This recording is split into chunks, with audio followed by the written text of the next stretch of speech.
Итак, привет, народ. Продолжаем сегодня, господи, Elder Scrolls Online. Отойдем немножко от Алана Вейка и побегаем по Стоунфоллзу. Будем закрывать сегодня задания, всяческие разные. Поэтому приятного просмотра. Будем потихоньку начинать. Сейчас вот только трансляцию настрою и поехали. Тык-тык.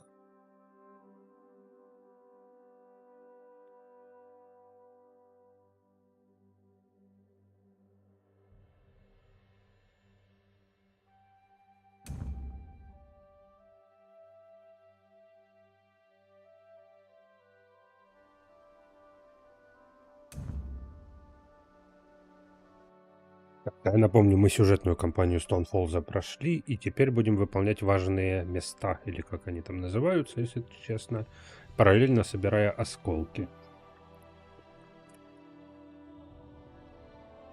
Ну, еще можно в соло-данж попробовать замутить.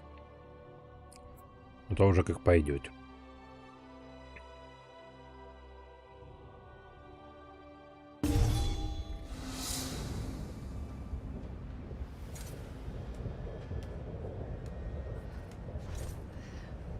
Ой, у меня куча сообщений. Вот что значит день не заходить в игру. Так, предмет продан,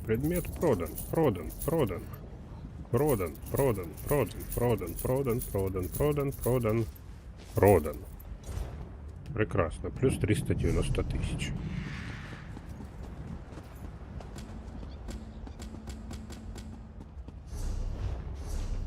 Где мы сейчас находимся и на чем мы остановились? Ага, вот у нас тут есть босс. Но на него мы не пойдем. Сам я его не вывезу пока что. Поэтому идем на локацию, которая находится перед нами. А это у нас Сения. Незнакомец не в добрый час ты решил посетить Сению. Вулкан вот-вот сожжет поселение, а эти твердолобые хамы не хотят принимать помощь. Кто отказывается от помощи? Эти ничтожные данберы. Чувак, я вообще-то тоже данбер. Я знаю органианина по имени Мягкая Чешуя. Он умеет делать мазь, которая унимает боль, но специалист Гирвас не желает иметь с ним дела, как и с органианами вообще. Почему?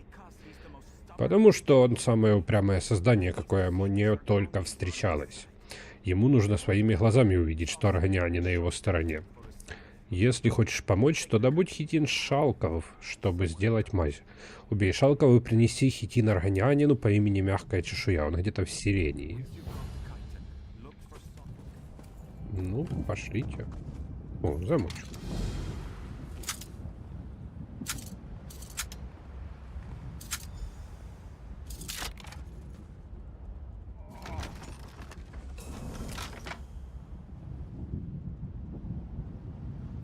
О, если я надену... О, крит удар повысится. Пока что напялим так.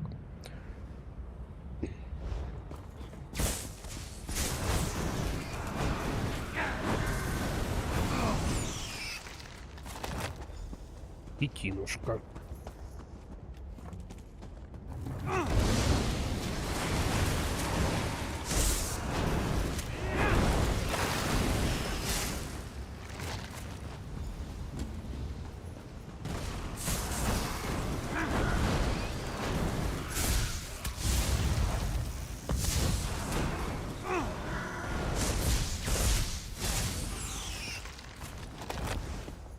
Да, урон у нас пока что очень херовый.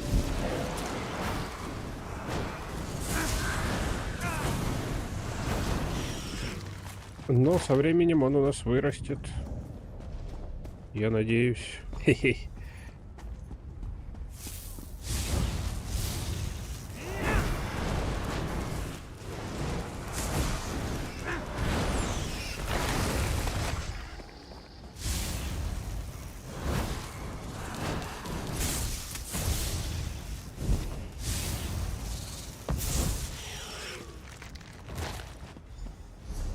Мы собрали, посмотрим, что. Ага, восстанавливающий. Огненный с уроном хуже моего. О, кстати, доспехи, точно. Штаны у нас легкие, но херовые. Так, перчатки средние, средние. Шлем легкий. Шлем у нас легкий. Вот, видите.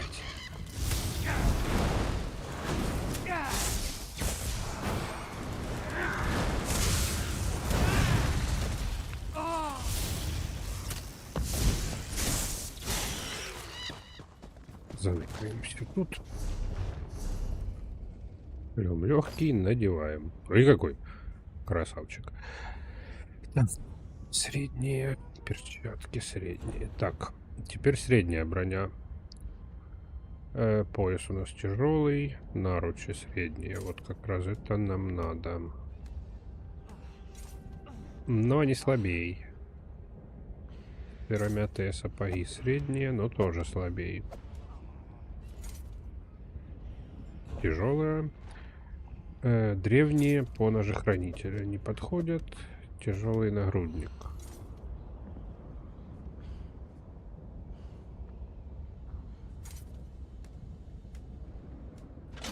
Ремень-ушку напялим. Так, все, идем дальше по заданию.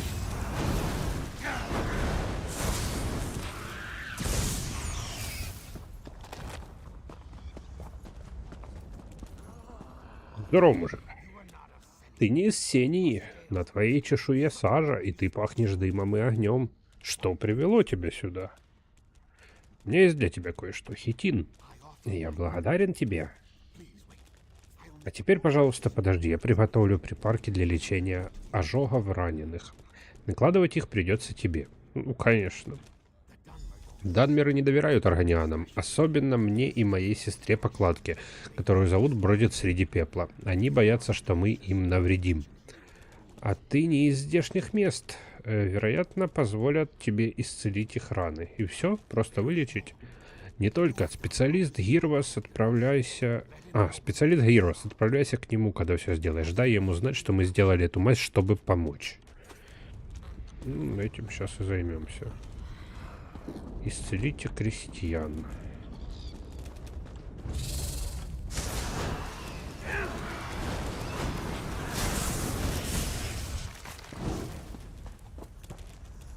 Ищем крестьян и идем их исцелять.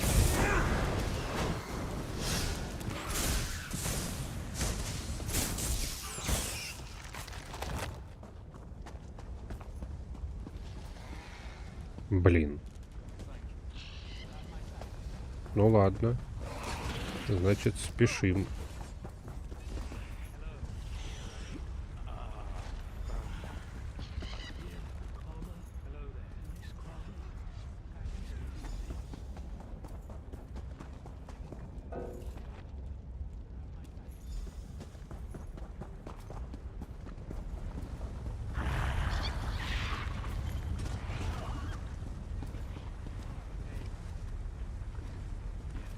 Ну, господи, блин.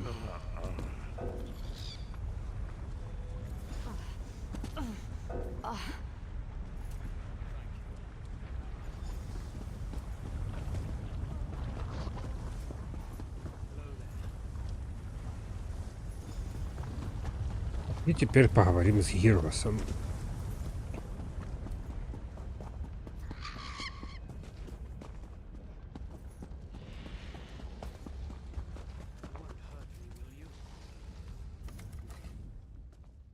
Так, что привело тебя сюда, путник? Меня прислала мягкая чешуя. Я исцелил Данмеров его бальзамом. Этот чешуйчатозадый? Я держал язык за зубами, пока все было хорошо, но теперь, когда город вот-вот падет, он вдруг захотел помочь? Это просто уловка. Чё ты ему так не веришь? Потому что его собратья забрали мою дочь. Его зовут Марвани. Ее зовут Марвани. Она выполняла мои поручения, а затем куда-то запропастилась. Кто-то из работников фермы видел, как за ней следила органианка по имени бродит среди пепла. Кто еще может быть в этом замешан? Произошло извержение. Может, дело в этом? Чепуха. Мы всю свою жизнь жили в тени Пепельной горы. Нам известно, чем она опасна. Это все эти дикари-органиане. Разыщи бродит среди пепла и спроси, где моя дочь. Ну хорошо, я найду твою дочь. Марвани, верни мне ее. А потом, может, я выслушаю, чего хочет мягкая чешуя. Бродит среди пепла где-то в руинах. Только трое знают, чем она там занимается. Разве мы теперь союзники? Только на словах и на бумаге. Собрания, может, и проходят мирно, однако мы помним, на что были похожи органиане, когда мы вытащили их из навозной кучи. Нам известна их истинная сущность.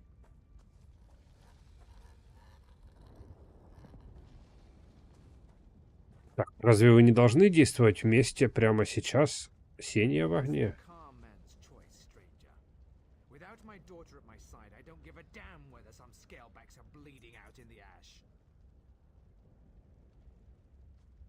Незнакомец — это осознанный и взвешенный выбор. Пока моей дочери нет рядом, мне плевать, что какие-то там чешуйчато зады истекают кровью в зале.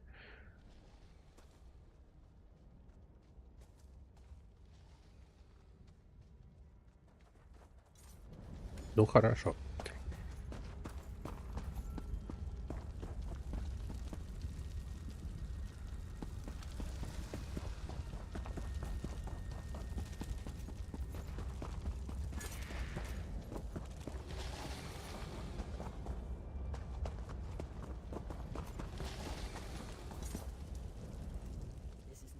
Сегодня скверный день для Сени и спутник. Ты бродит среди пепла. Да, это я. Взгляни на это. Это не просто поток лавы. Это отпечатки ног. Здесь прошел дух гнева. Упрямый Гирвас не прислушивается к моим предостережениям. Он считает, что это следствие извержения. Гирвас думает, что у тебя его дочь. Как видишь, здесь нет его дочери. Но я видела Марвани. Течение жизни регулярно заносит ее к подножью пепельной горы. Она там? Я точно не знаю. Просто видела, как она идет из города на запад. Найди ее. Тогда, возможно, Гирвани выслушает меня. Если найдешь ее, воспользуйся этим. Что это? Сигнал. Очень яркий, но безвредный. Воспользуйся им, если найдешь леди Марвани, и я приду к тебе. Можешь рассказать о разладе между органианами и темными эльфами? Правда льется подобно дождю, вычерчивая в грязи множество узоров. Моя правда отличается от правды Данмеров, хотя обе они истины. Ты не испытываешь ненависти к темным эльфам? Я не питаю к ним любви. Ты же не станешь ненавидеть огонь за то, что он сжег твою хижину. Огонь делает то, что должен. Они увидели наши хижины, и их сущность потребовала от них действий. Я считаю, что темные эльфы поступают именно так, как должны поступать темные эльфы. Ну вот, логичная женщина. Вполне себе. Так, это мы будем собирать сразу.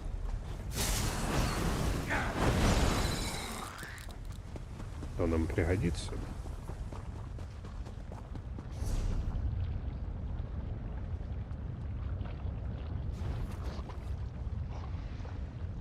Дополнение «Тень над Моровиндом». Стопэ. А у меня она не куплена? А, нет, это последние уже эти сезоны. У меня, получается, не куплено Бретонское наследие, Тени и все.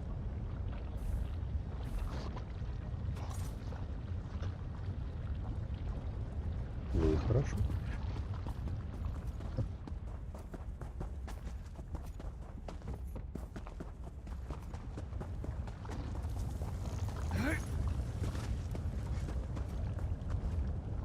Здравствуй. Кто-то пришел. Отец тебя прислал. Я упала и вывихнула ногу. Проклятая лодыжка. Леди Марвани, я полагаю. Ты что, смеешься надо мной? Конечно же, это я. Я в западне из-за потоков лавы и огненных шалков, а еще ходить не могу. Если когда-нибудь попаду домой, выпью целый кувшин суджамы. Как тебя сюда занесло? Здесь было святилище троих. Я пришла сюда, чтобы помолиться за маму. Несколько лет назад ее отняли от нас. Она была самой милой женщиной, которую я знала. Могу поклясться, что иногда я все еще слышу ее голос. Когда началось извержение, я была здесь. Твой отец волнуется. Конечно, волнуется. Заботливый Онгуар. С тех пор, как мы потеряли маму, он все пытается управлять моей жизнью. Думаю, мне понадобится 2 бутылки суджамы, когда я доберусь домой. И мне все равно, что скажет отец.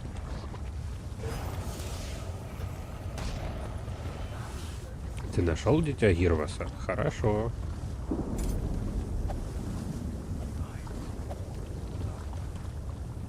Ты поймана... Ага. А он подумал, что мы ее похитили. Отец, со мной все в порядке, благодаря этому путнику. А теперь можно меня перенести с этого камня? Потерпи, Марвани, сейчас я все сделаю. Сяськи-масяськи. О, чувак арканист, походу. Так, путник, ты нашел мою дочь. Посреди всего этого безумия ты нашел мою Марвани. Если бы не бродит среди пепла, мне бы ни за что ее не найти. Органианка помогла тебе ее найти? Ха, хитрость и корость, я уверен. Тем не менее, я благодарен. Марвани для меня все, с тех пор, как у нас отняли ее мать. За что ты так ненавидишь аргнян? Побуждения их зверские и неизменны. Из-за этого им трудно доверять. Когда они слышат зов болота, то ополчаются на своих сородичей и бьют их. Их гнев не щадит даже самых добрых и нежных. Твою жену убили аргоняне? Это произошло еще до подписания пакта. Аргоняне в Сении все еще были в рабстве у моих соседей. Несколько из них совершили побег, а моя Райниси, она как раз была на прогулке. Но сегодня Марвани выжила. Благодаря тебе. Я рад, что смог помочь. Что ж, хорошо. Благодарю тебя за все, что ты сделал сегодня, странник. Моя дочь в безопасности, и я вынужден признать, что Арганианка сыграла в этом не последнюю роль. Пусть лорд, мать и волшебник оберегают тебя и в твоих странствиях. И дали мне не пришей пизде... Ладно. Средние штанишки.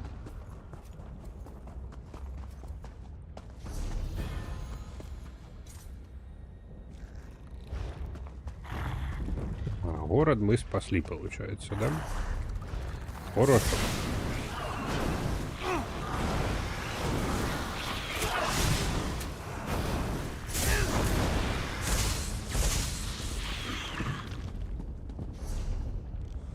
Оп, а что там тогда еще за задание? Может же, можно...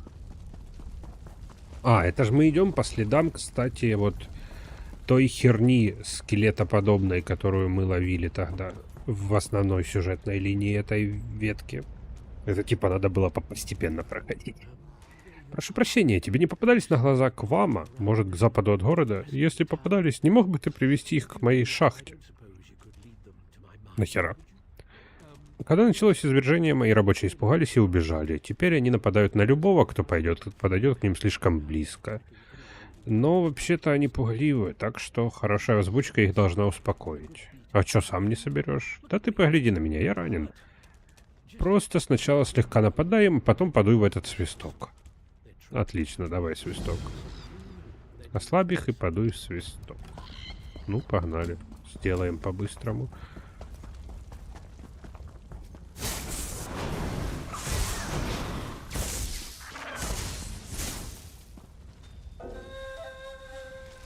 Домой.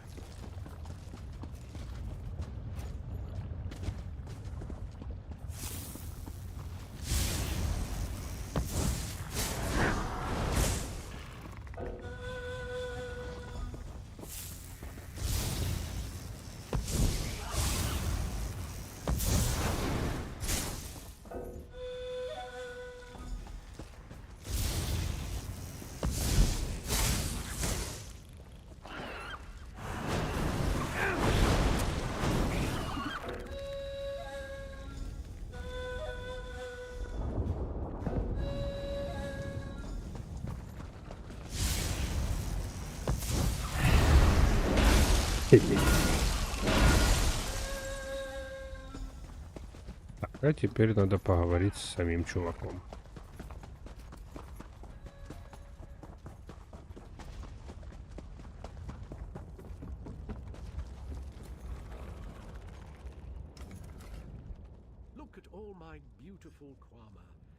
Только взгляни на моих красавиц.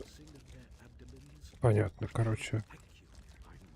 Теперь мне, разумеется, надо будет вновь открыть шахту. Знаешь, Квама очень хорошо копают, особенно рабочие особи.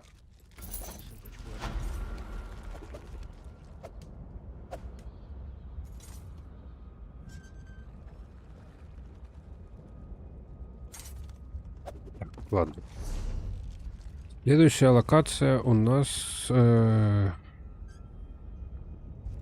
Хер знает где.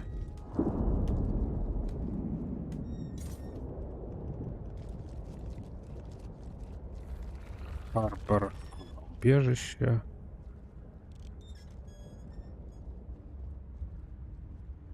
Вот там у нас, кстати, мини-данжик.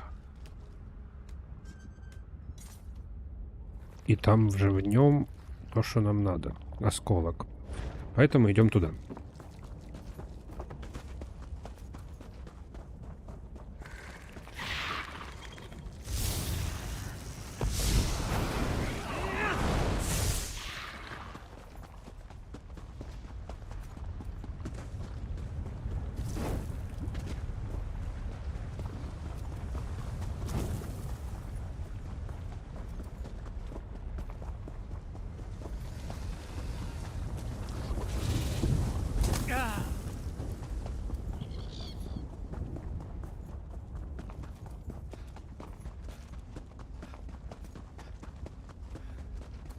Ой, по дороге у нас камушек.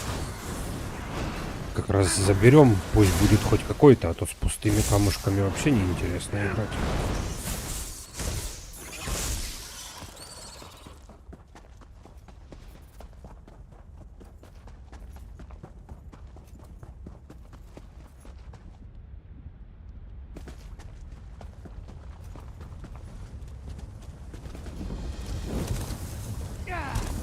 Ой-ой-ой.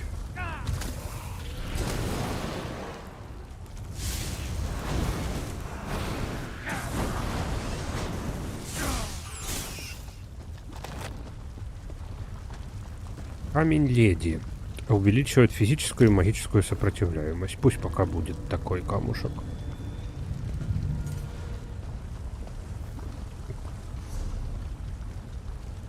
Не засчитала? Надо еще раз.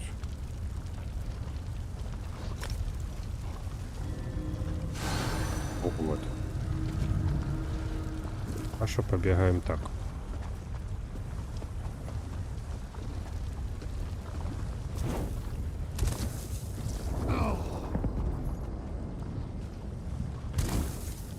Или...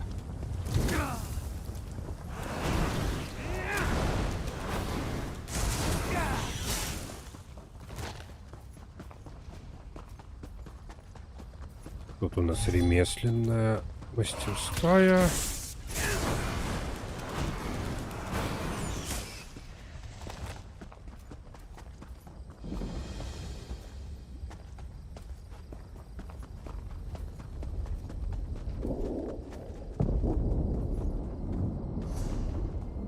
О, у нас один навык.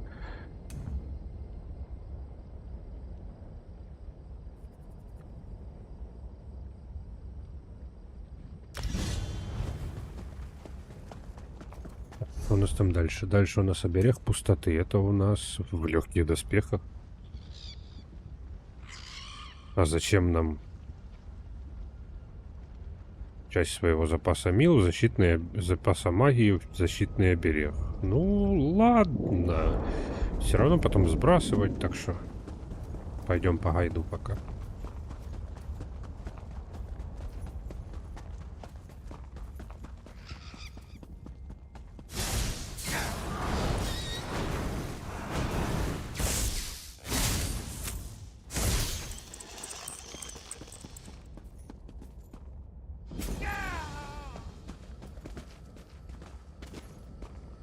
Плот внутреннего моря это у нас. Кстати, две мирские руины, да? Да. Логово. Логово это, я так понимаю, как я понял, данжи на одного.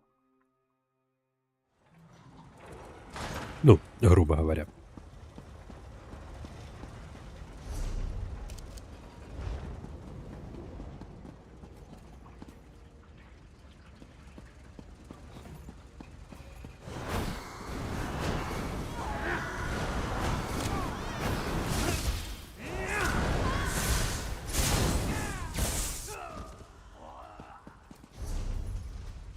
Квестов разве нету? Ну ладно.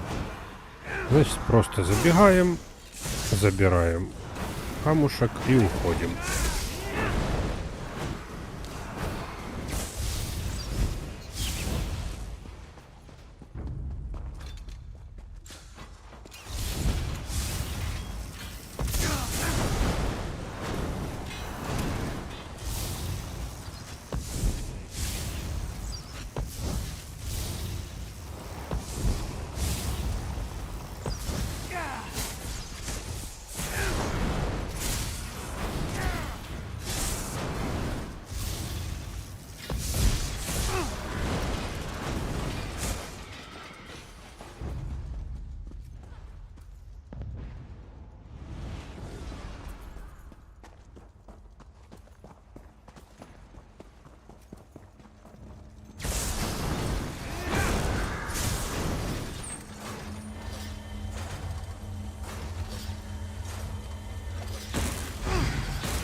Дальше. Дальше. Вот 3 алмазика у нас. 2 из них в убежищах, 1 просто посреди локации. Туда и полетим.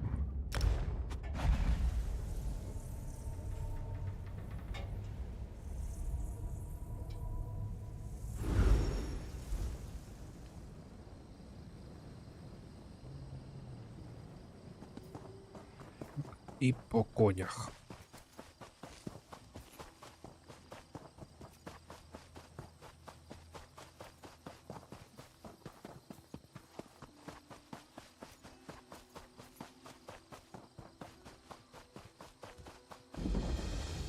Вот где-то должен быть здесь.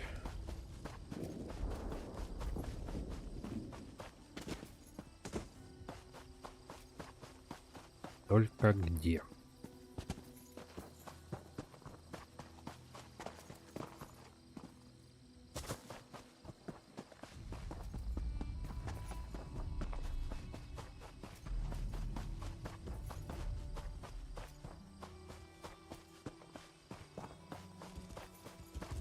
Что за прикол?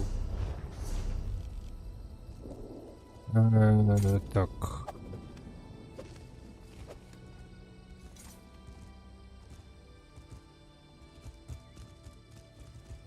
Разжигай пламя под землей. Значит, где-то спуск в подземелье должен быть. Только где?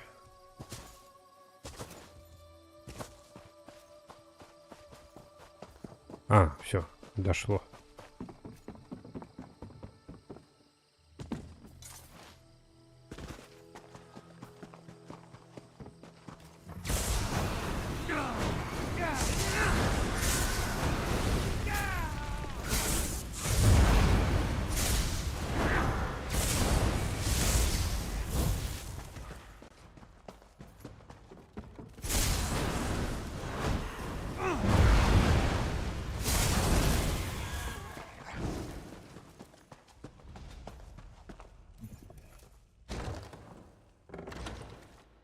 Сейчас тупо зашли и вышли. Приключения на 5 минут.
Теперь мы ни хера не можем изучить, да? Да. Так.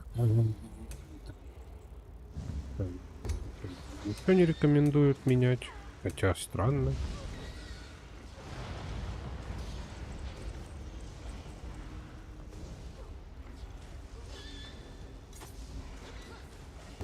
Пусть так пока будет.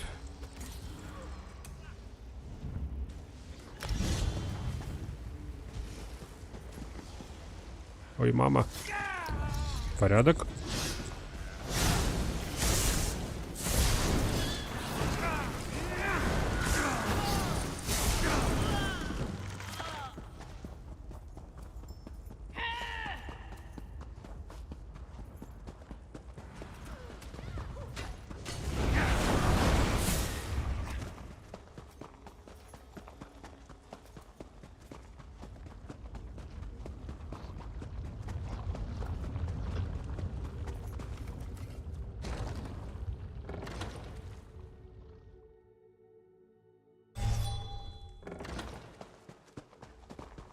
Так, следующий камушек у нас где-то на поверхности, и тут вот рядом, прямо рядом.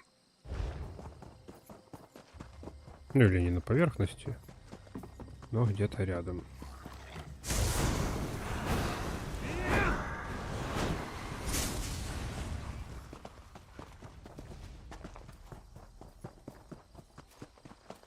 Хотя, скорее всего, все-таки, наверное, под землей.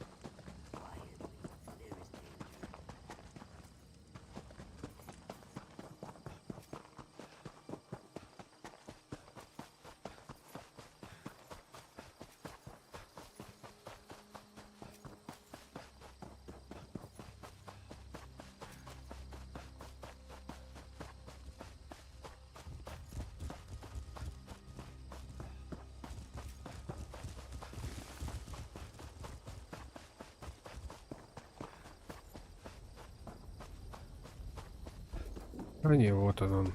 Повезло. Очень даже повезло.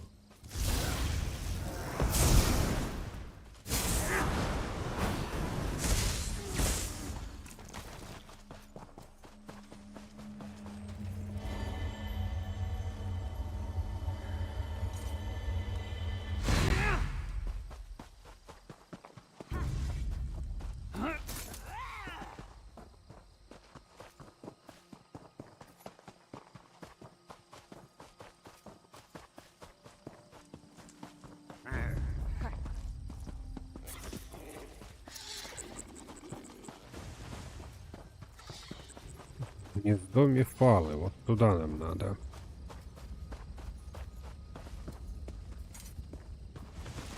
Пилять.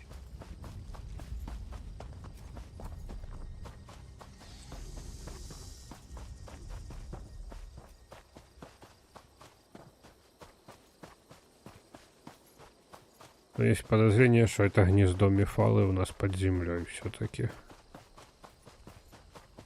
А может и нет. Может и нет.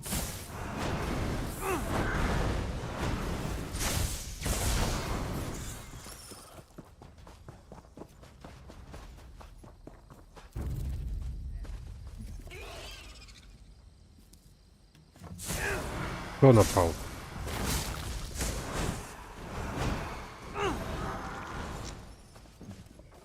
Этот цветочек мы заберем, потому что он довольно дорогой.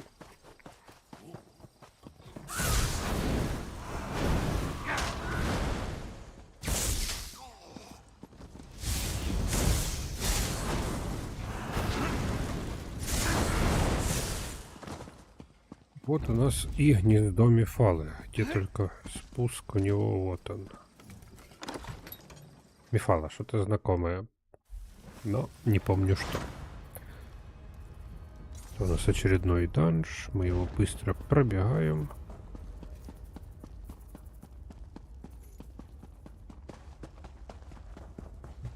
Нет, показалось, думал, тут уже кто-то разобрался, но они начали спауниться, как назло.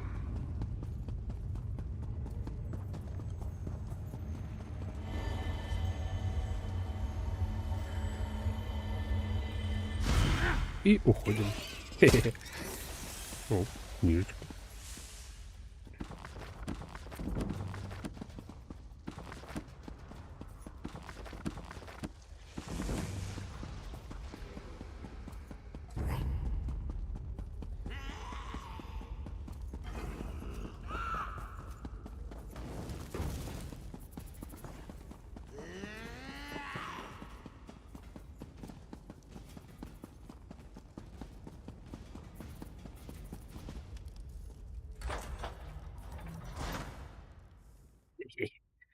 Быстрые ноги пизделей не боятся. Так. Я ж тебя убил только.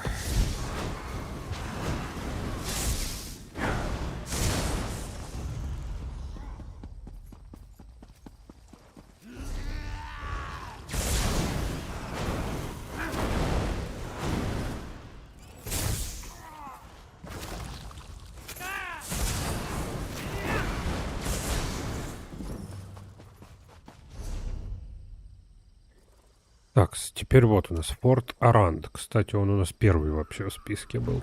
Но в любом случае нам туда.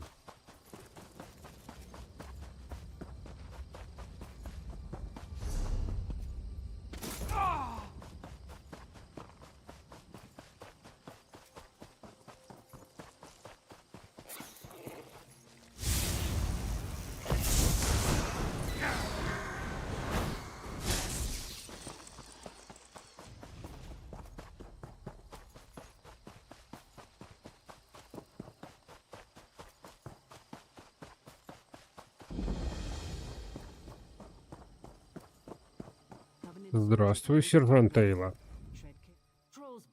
Оля Кровь, как угораздило тебя сегодня прийти на тренировку? Форт Аранд в опасности.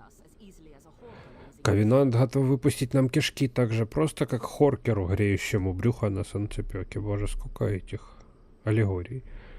Откуда ты знаешь, что они готовят нападение? Разведчики заметили небольшой лагерь к северу отсюда. Там не так много солдат, чтобы штурмовать форт в открытую, но капитан Хилм предполагает, что они планируют совершить какой-то фланговый маневр. Я как раз вернулась с вылазки на запад. Удалось что-нибудь обнаружить? Ничего.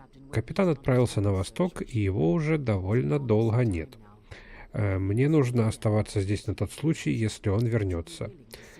Тебе не составит труда поискать его на восточной дороге и убедиться, что с ним все в порядке? Ну, конечно. Пошел я по капитана.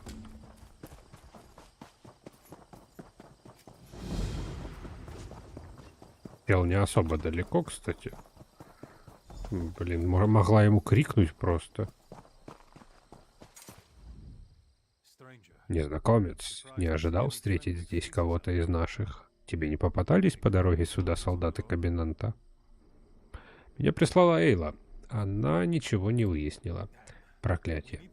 Нам нужно узнать, что они затевают. Если бы у меня было хоть сколько-то опытных солдат, я бы отправил их в лагерь на поиски планов. К несчастью, Форт Аранд — это тренировочная площадка, и здесь одни только молокососы-новобранцы. Ну, конечно, я как герой мог бы посмотреть их лагерь и попытаться узнать, что они собираются сделать. Шоровы кости, да ты не робкого десятка. Как явишься в лагерь, прикончи там командиров мечом или заклинанием. Скорее всего, у них есть копии приказов, а потом отправляйся к воротам. Даже в ворота не успел зайти, а они мне уже квесты раздают. О, водосбор.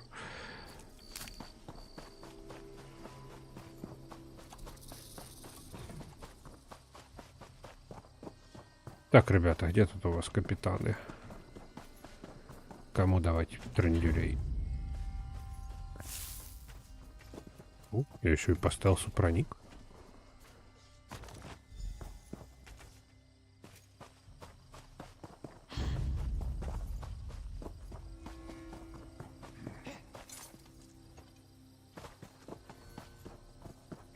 Я прямо ниндзя.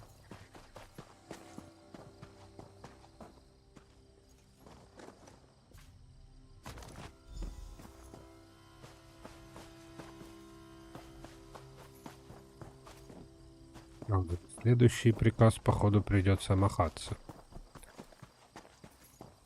А не.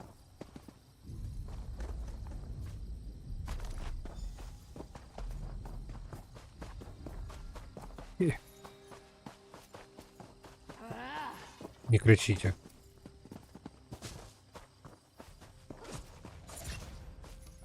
Сука.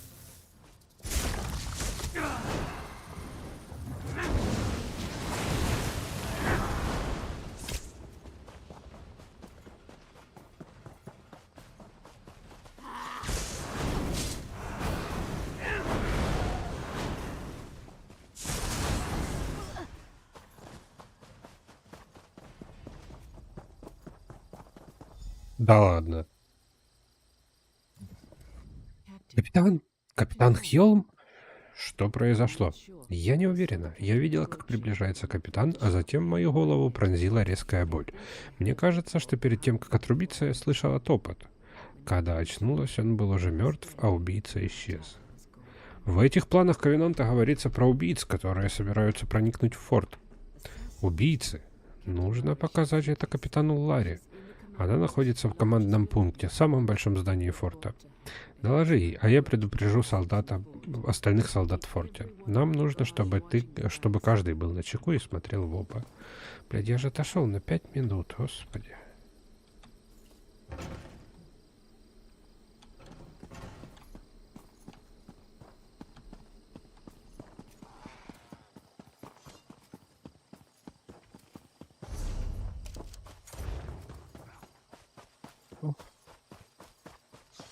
И точки. Не водосбор ли ты случайно? И ты нет. Ну ладно.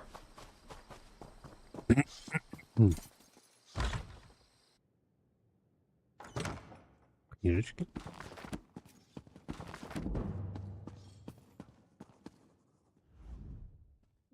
Рада встрече, мой добрый флаг. Я капитан Ларри, командир войск, размещенных в форте Аранд. В первую очередь мы тренировочная застава. Мне пришлось объявить среди новобранцев боевую готовность, ведь неподалеку отсюда расположились войска Ковенанта. Что ты там хотел? Капитан Хелм велел выкрасть эти приказы у противника. Когда я вернулся, он был уже мертв. Нет, думок побери этих мерзавцев. Хелм, мой лучший офицер, мертв. И, как следует из этих приказов, Акнара здесь. В общем, мы не готовы к Акнаре. Послушай, странник, нам надо поговорить. Ну, рассказывай. Эти убийцы свиты скрытны и опасны. Когда они орудуют в местах, где можно спрятаться, обнаружить их практически невозможно. Нам надо пролить свет на эту ситуацию. У меня как раз есть то, что нужно. Флаконы слепящего света. И где мне их взять? Флаконы наверху. Разбей их у стен форта. Думаю, убийцы будут рыскать там. Бьет из тени возглавляет отряд наших наиболее опытных воинов. Найди его у башни к востоку отсюда, когда закончишь. Я позабочусь об убийцах. Погнали раздавать пиздюлев.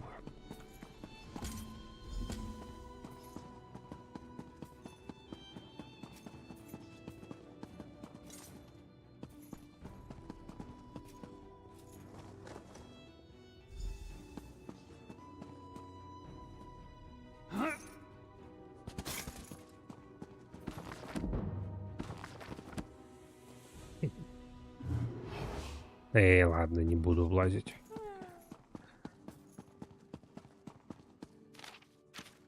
Можно было бы заняться этим воровством, все дела. Но, по ходу дела, будем заниматься, потому что надо прокачивать навык воровства, чтобы пройти линейку. Ну, то такое уже. Так, ладно, ищем убийцев.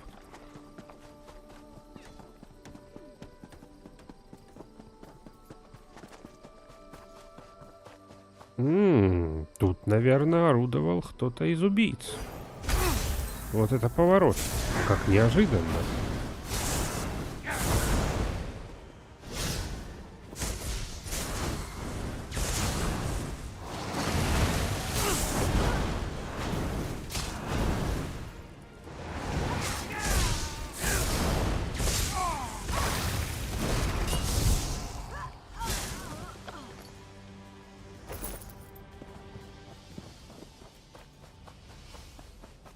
Убийцы прям не оставляют следов нахер.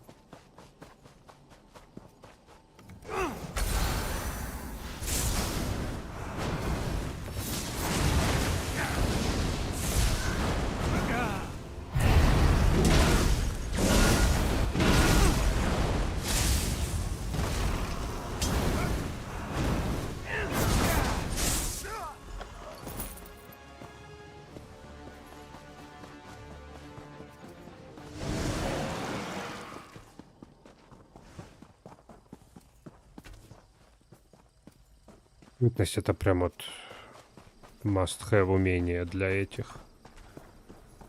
Для таких убийц.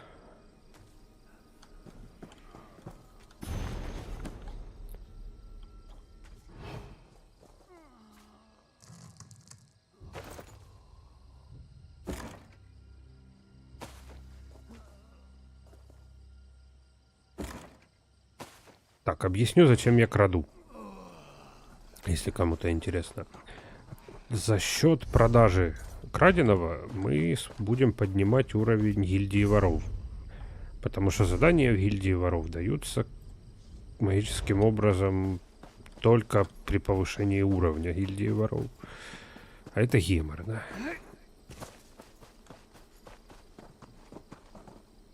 О, водосбор.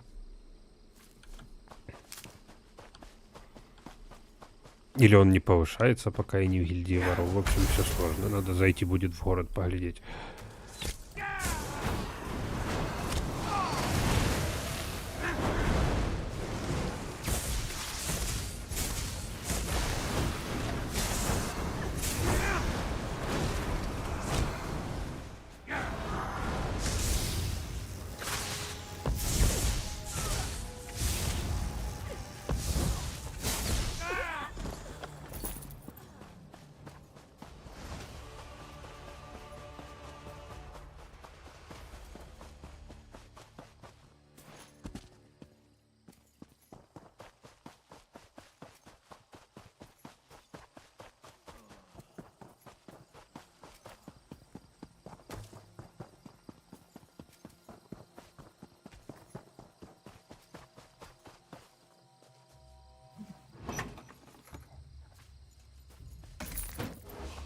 Ну, во всяком случае, воровство это прибыльно.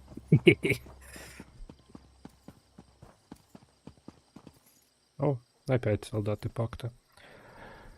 Так, у этой женщины-бойца пара проникающих ран в спине и шее. Должно быть, убийцы устроили на нее засаду. Кто-то пробежал по полу и воспользовался люком в углу. Бьет из тени, может быть, там.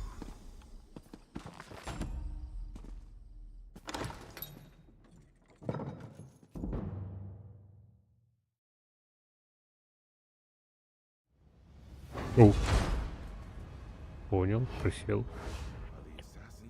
Тела убийц уже гниют в земле. Не беспокойся. А, это был вопрос, прошу прощения. Не беспокойся, они уже мертвы. На тебя напали наверху? Меня ожидала засада. Ее устроили теплокровные убийцы. Они надеялись, что я не дойду до этих туннелей и не узнаю всю подоплеку плана Вакнары. Их надежды не сбылись. Что она замышляет? Здесь полно солдат Ковенанта. Готов поклясться землей, в которой я родился, что она открыла укрепленный люк, запечатывающий эти подземелья. Очевидно, она собирается повести свою армию на форт снизу. Как мы остановим целую армию? Давным-давно это подземелье соорудили, чтобы заточить Даэдра. Видишь, вон ту плиту на полу под дверью, откуда ты пришел. Ага. Всего их 5. Когда все они будут активированы, появится барьер, который заточит их всех.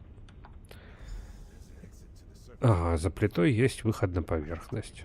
Понял. Идем активировать плиточки. Параллельно давая звездюлей.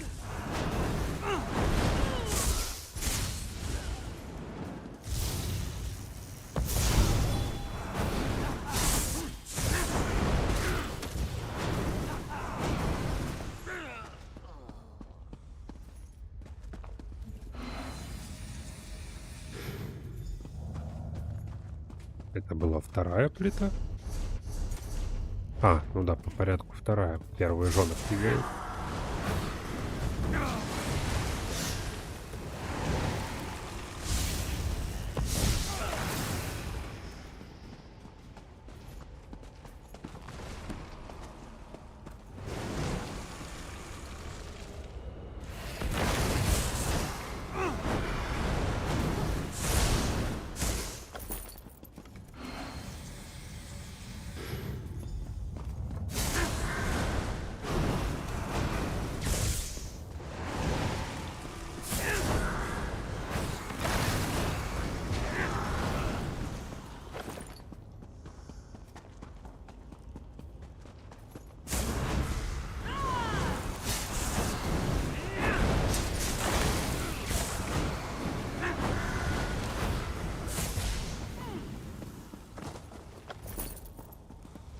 Да, типа ничего подозрительного не заметили.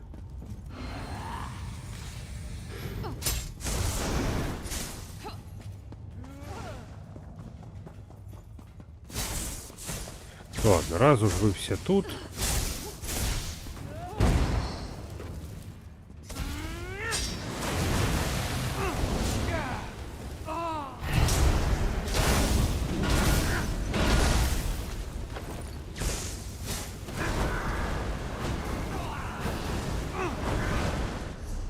Что за брюки солнца мне дали?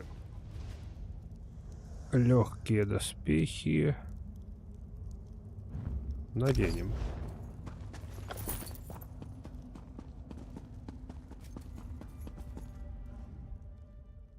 Акнера устроила нам засаду. Она ослепила нас флаконом слепящего света, а затем сбежала через дверь за мной.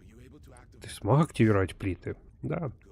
Хорошо, я активирую последнюю. Как только я это сделаю, остальные барьеры на 5 плитах станут твердыми, как панцирь. Я займусь этим, а ты убей Акнару, пока она снова не ускользнула.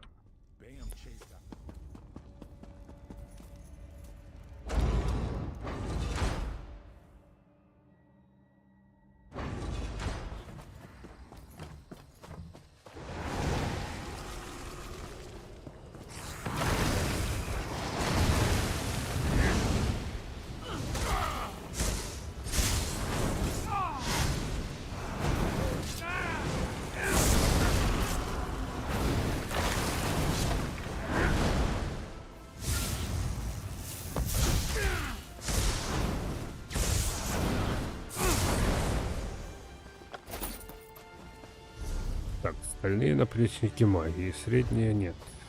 Не подходят они нам.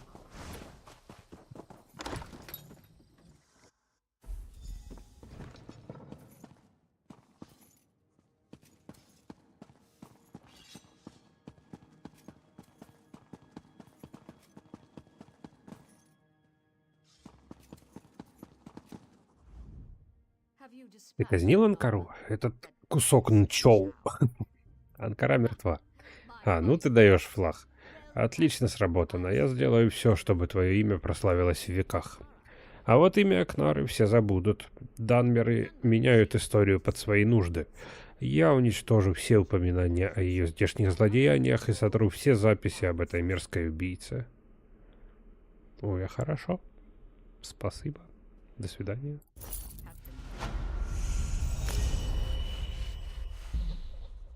Сначала мы наденем эти сапожки. Теперь мы получим очки навыков.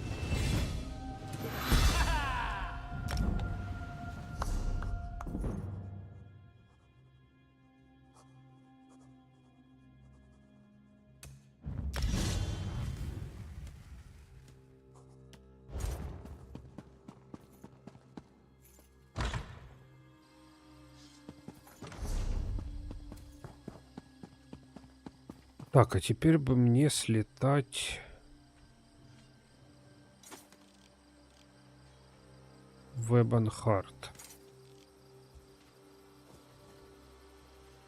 Там у нас есть убежище воров?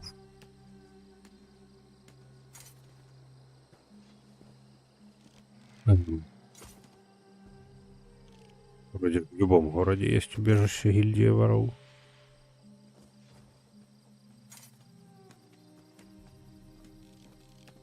Ладно, хотя бы к торговцу да заглянем.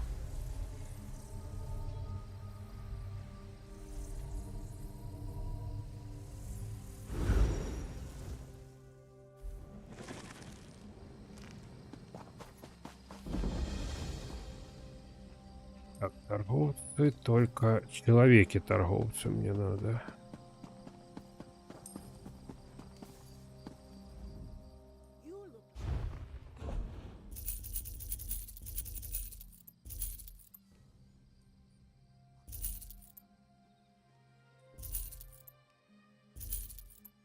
Это нам все не надо, это тоже.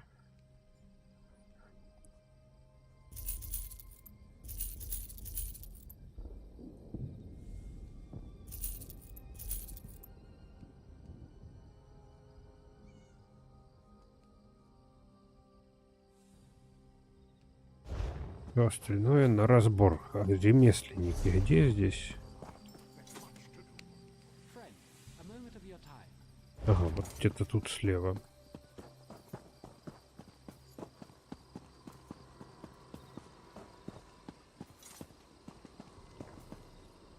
Или нет.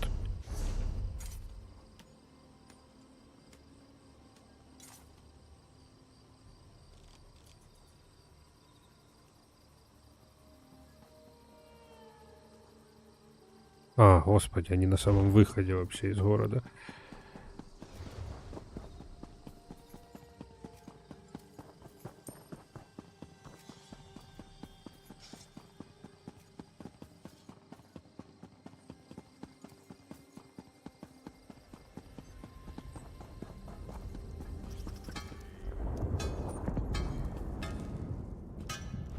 Так, тут мы все разбираем.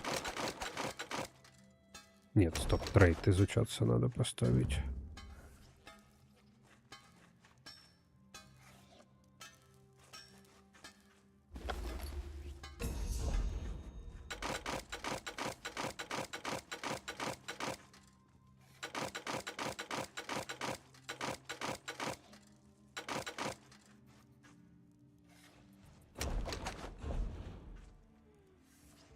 А можно выделить все? Нет?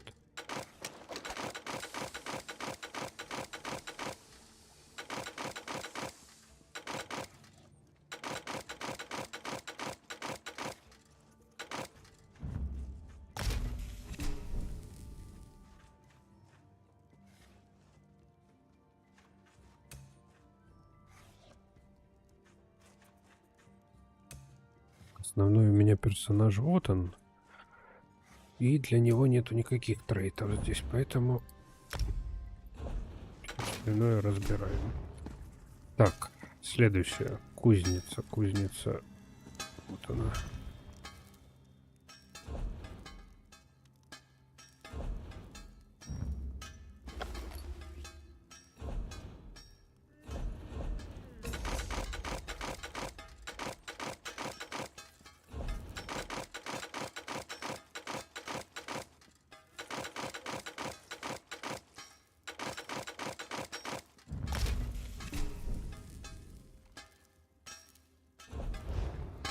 Кузница есть, портняга. Ой, столярка теперь еще осталась.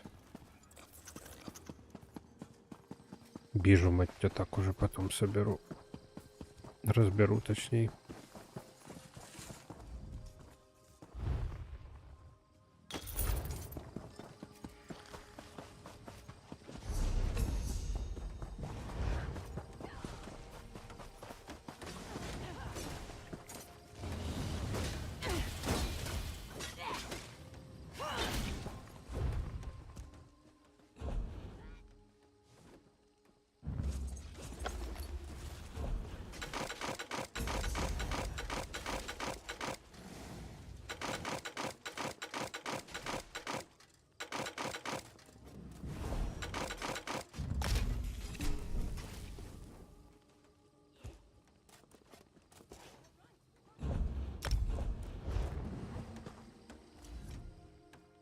Так, нет, а кому тут все продавать? Столяр где? Плотник, точнее. Ой-ой-ой, ой-ой-ой-ой-ой, нет, цветочек мы не продаем. Так, вышивка, не надо. Это не надо, не надо. Джут, железо. Это тоже не надо. Изумруды тоже. Оставим, оставим. Лен.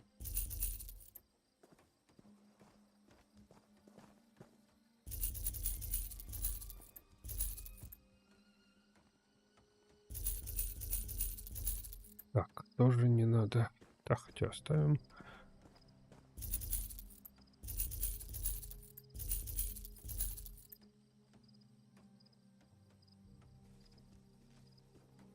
Так, ну и все. Продолжаем путешествие. И следующая локация у нас... Вот. Brothers of Strife. Братья Раздора. Локация называется. А мы уже с такой сталкивались. Тебе помог?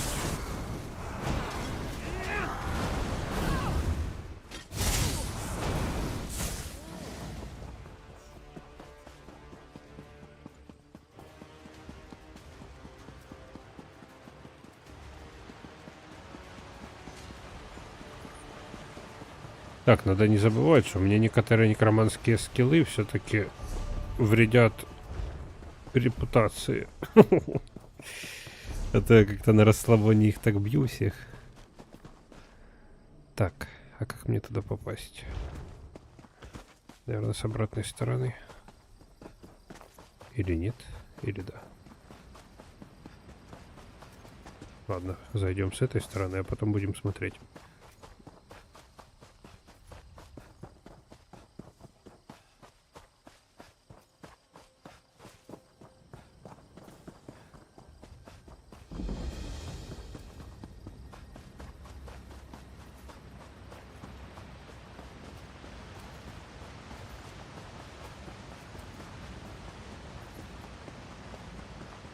А, вот и квест этой локации.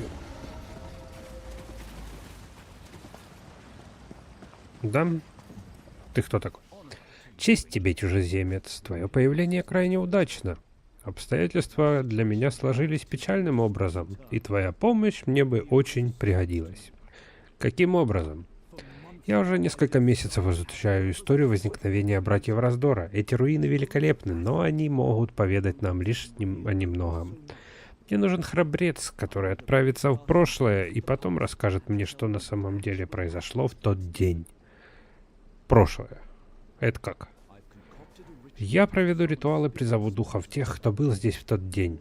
Кто бы ни явился, поговори с ним. Это наделит тебя эссенцией того времени. Также нужно будет найти камни сердца. И тогда мы откроем проход в прошлое. Ну, погнали. Запомни истории, которые поведают тебе духи. У мертвых многому можно научиться. Так. Поговорить с генералом, поговорить с легатом и найти камень сердца.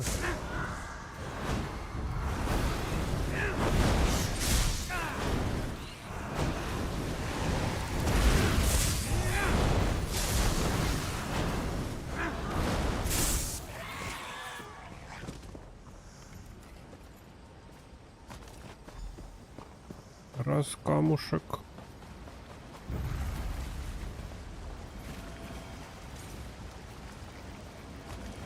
Два камушек.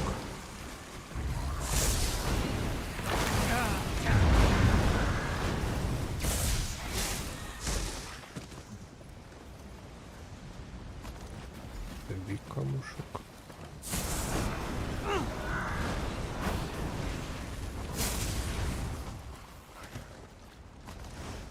И теперь идем базарить с генералом и легатом.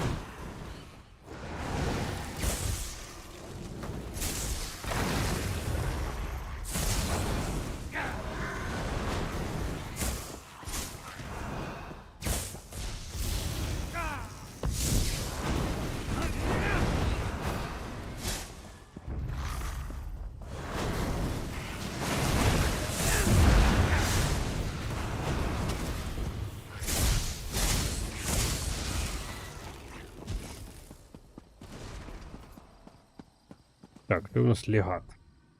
Погоди-ка, именно здесь произошла последняя битва. Почему я здесь? Помоги мне понять прошлое. Расскажи о битве.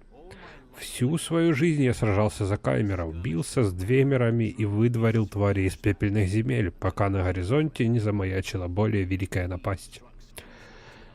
Влекомые жаждой новых земель и убийств, нидийцы обрушились на Стоунфоллс. Это был народ с севера, свирепый и беспощадный. Каймеры проиграли. Мы с братом были величайшими военачальниками каймеров. Но даже мы не смогли остановить нидийскую волну железа и мускулов. Мы пребывали в отчаянии. Был предложен выход из этой ситуации. План чародеев по созданию братьев Раздора. И вы так и поступили. Конечно, мы проиграли, но наша родина, все, за что мы сражались, было под угрозой захвата этими злобными людьми.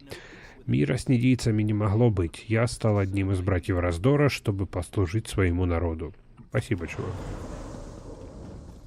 Теперь следующий.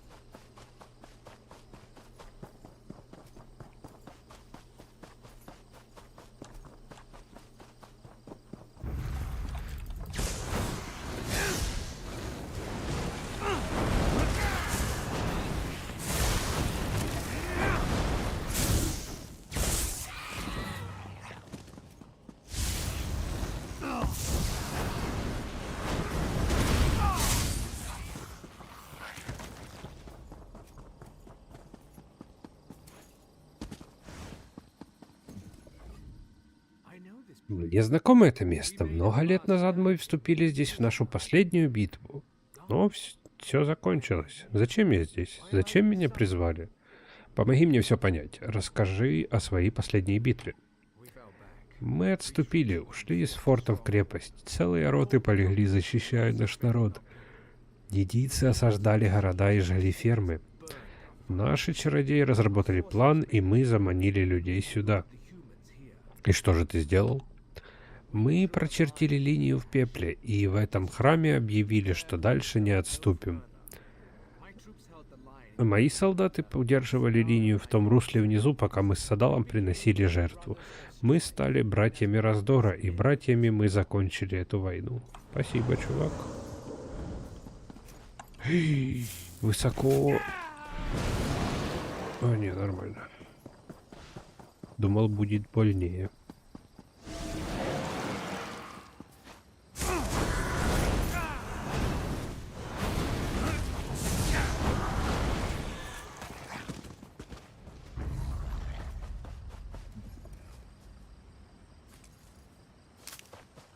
Думал, другой, конечно, раз это цветочек. Ну ладно. Шо ж.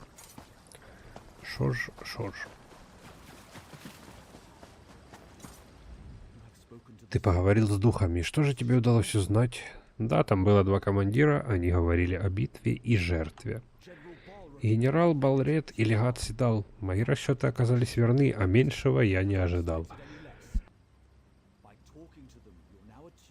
После разговора с ними ты настроился на последнюю схватку между камерами и надийцами. Теперь все, что тебе осталось, лишь шагнуть в прошлое. И как мне это сделать? Прости, я совсем забыл. Тебе же неведом этот план. В основании статуи, которая прямо к северу отсюда, находится святилище Баэтии. Отправляйся туда и преподнеси братьям камни сердца. Ну, посмотрим. Так, но сначала мы сходим на перекур, поэтому не переключайтесь, скоро буду.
Так, народ, мы продолжаем. Продолжаем. Нам надо найти вход в святилище для начала.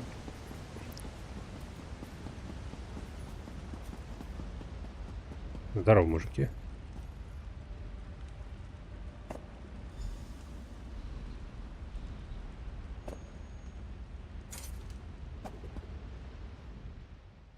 Стой, солдат. Недийцы собираются прямо за хребтом. Мне нужно поговорить с генералом Балретом. Ты его не видел? Меня к тебе отправил генерал. Что от меня требуется? Привет, Тань.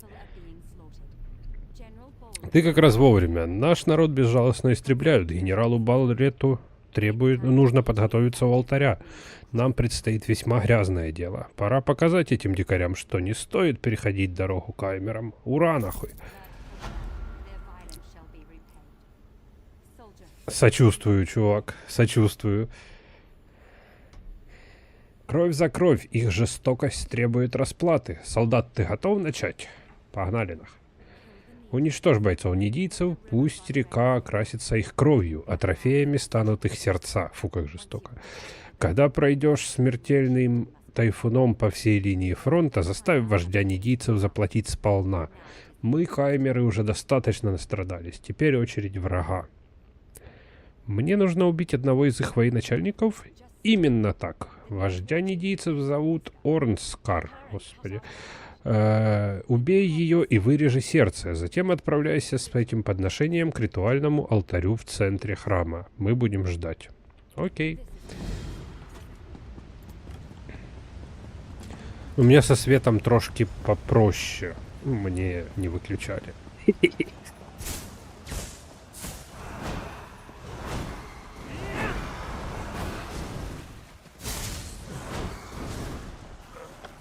Лежать. Боже, буквально сердца вырываем. Жах. Ну да.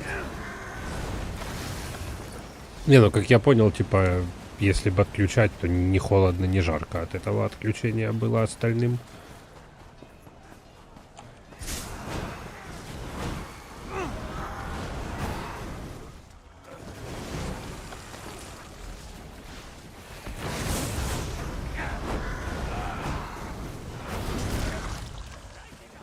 Это я понимаю. Не, к тому, что определенные трансформаторы были повреждены, поэтому отключали именно тех, кто от этих трансформаторов сидел. Ну, как я понял. Но я искренне сочувствую, потому что у меня такое тоже было когда-то.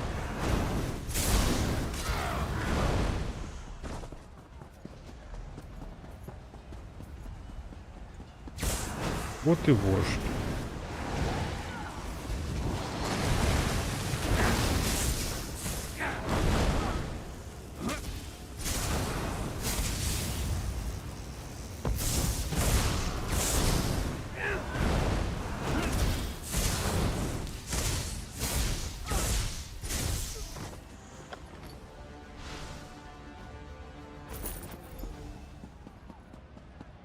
Теперь поговорить с чародейкой надо. Ну да, отчитаться, что мы вырезали сердца, блять. Не, мужики, вас я обойду.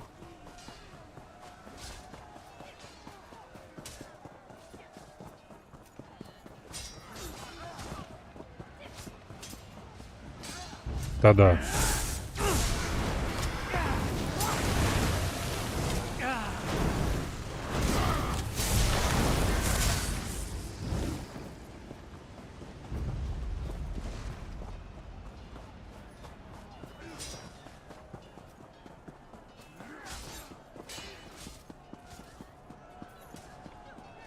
Окейушки.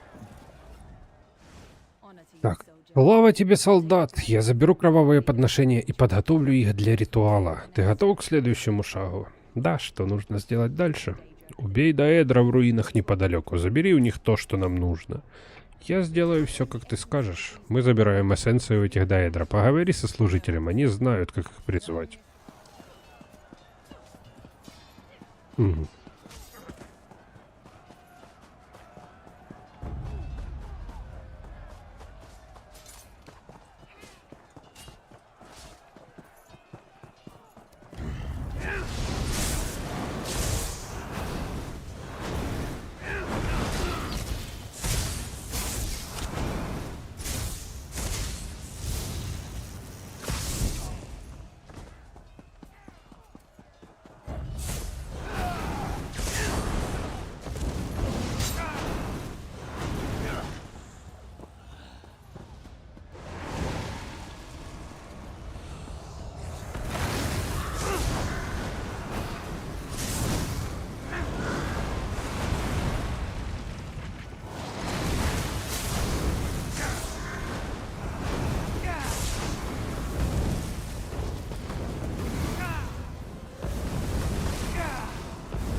Так, идем дальше.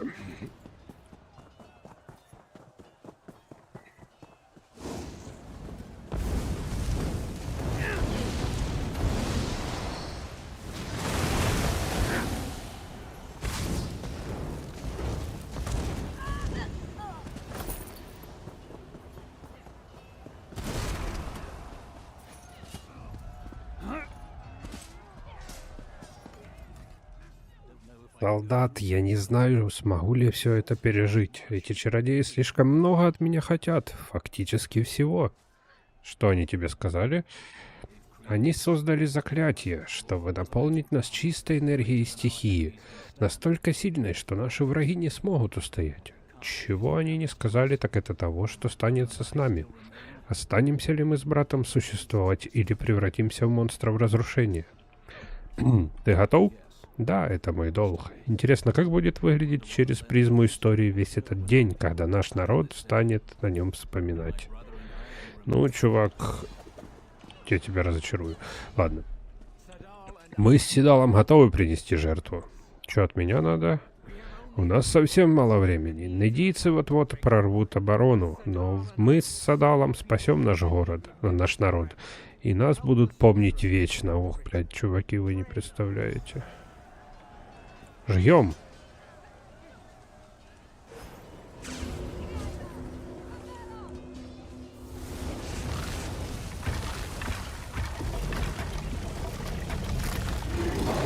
Я тебе дам пизды, и тебе дам пизды. Правда, лет через 1000, но тем не менее.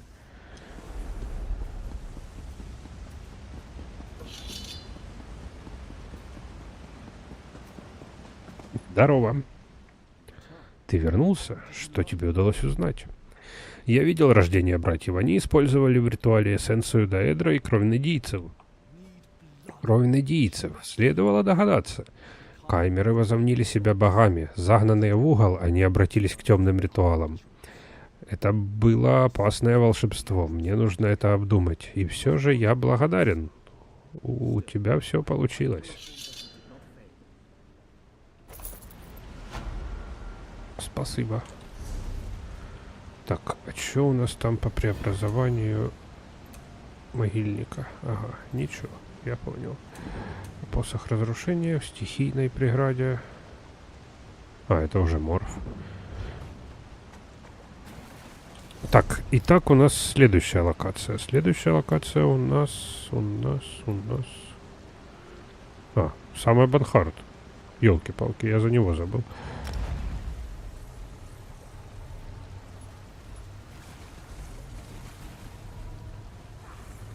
Чпуньк. Так, хорошо. И что тут у нас в Эбанхарте за квест?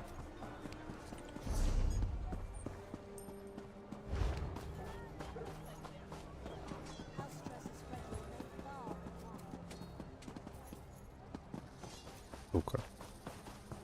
Ладно, Нарил Хилеран. Наверное, у тебя что-то, да? Почет тебе и твоему дому, путник. Похоже, голова у тебя варит неплохо. Тебя не заинтересует деловое соглашение? Что ты хочешь? Стоунфоллс подвергся нападению, и некоторые из прелестей жизни внезапно стали очень дорогими. Определенные товары могут оказаться очень прибыльными, если найти нужного покупателя. Например, вино. Ты предлагаешь мне украсть вино? Украсть? Какое ужасное слово. Достать. Я прошу тебя достать одну единственную бутылку вина башни белого золота. Оно есть у одного бывшего боевого мага. Просто замени бутылку точно на такую же, но с дешевым пойлом. И мы получим хорошую прибыль. Ну, погнали.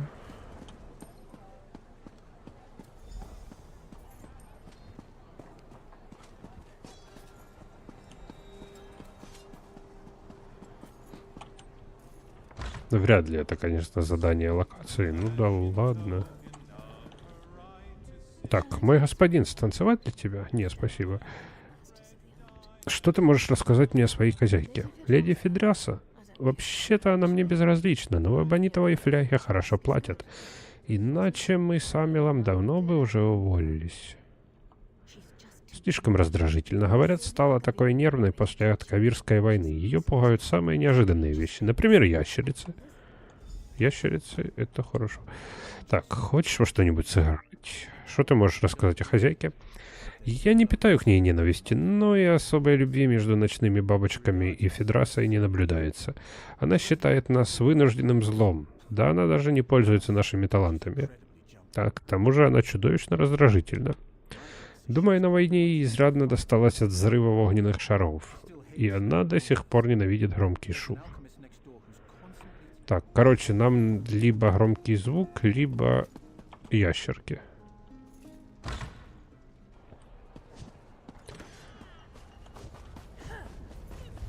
А мы сделаем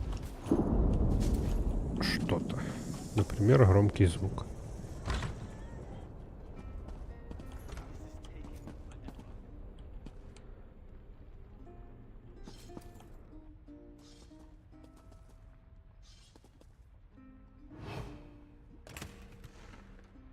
И?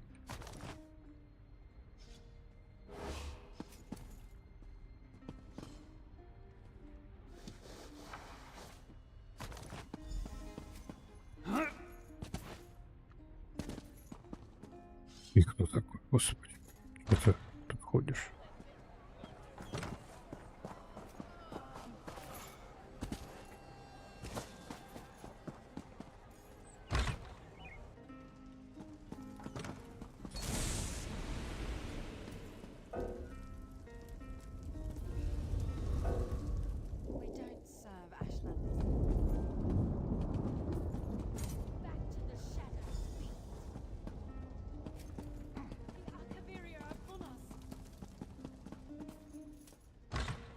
Вот так воспользовался ПТСР бедного ветерана. Кошмар.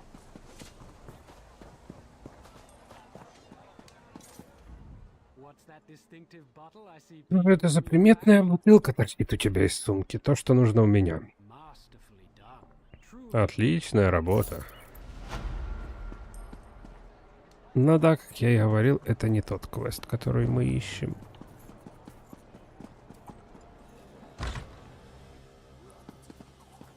Тот квест вот это вот, скорее всего. Мой посланник что, так до тебя и не добрался? Пустяки, главное, что ты здесь. Надо было с посланником поговорить. Ну ладно.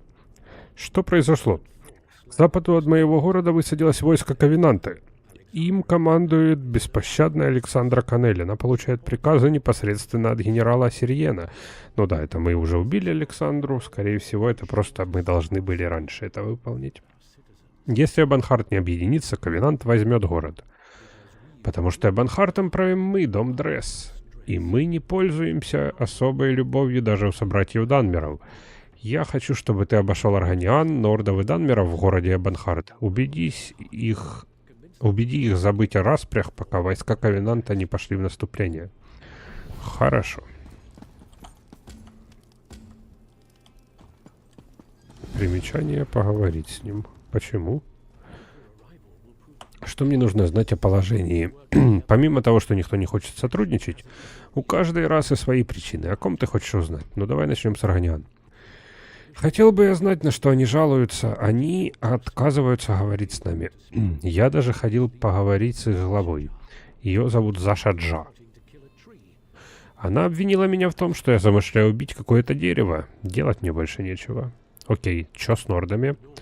Норды, живущие в городе, торговцы древесиной из Рифта. Ты, может быть, заметил нехватку деревьев. А Хральгар Камнелом, когда мы попросили его о помощи в защите города, он обозвал нас воображалами.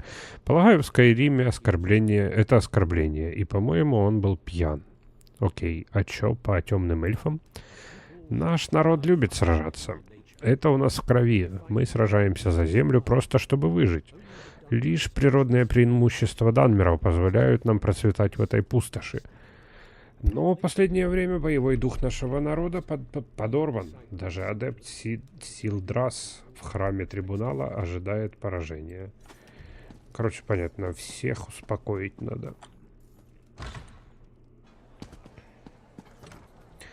Или всем дать пиздюлей. Начнем с нордов.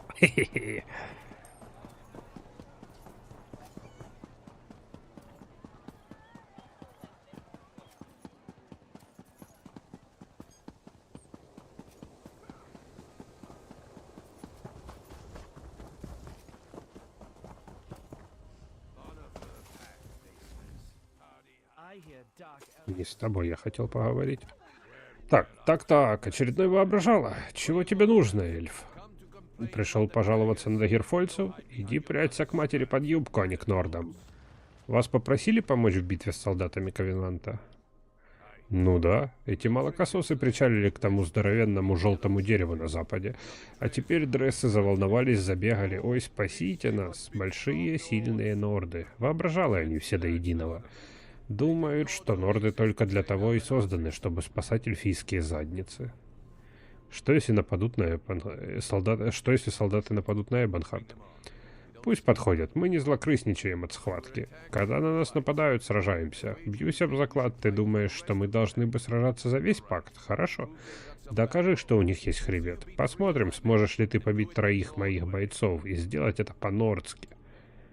Трезвыми мы не сражаемся. У нас тут есть бочонок хорошего крепкого меда из Рифтона. Налей себе кружечку и приступай. Короче, пьем и бьем.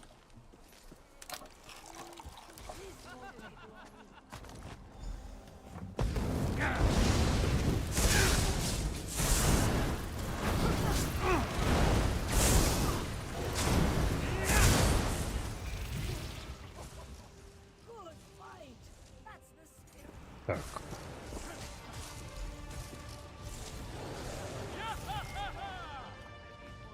Блин, надо было сначала опьянеть.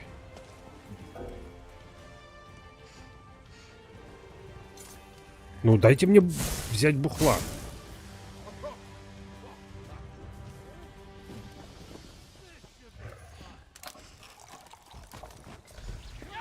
Так, используем. И теперь деремся. С кем мы деремся?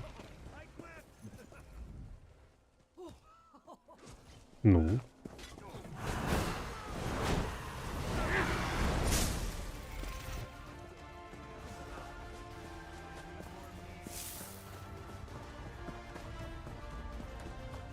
Блядь, не засчитала. Ну ладно.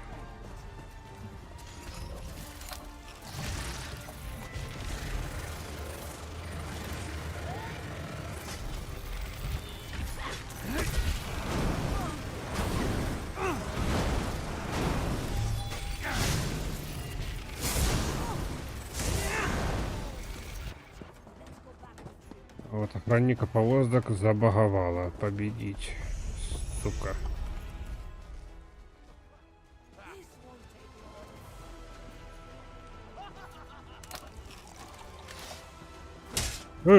Ты чё?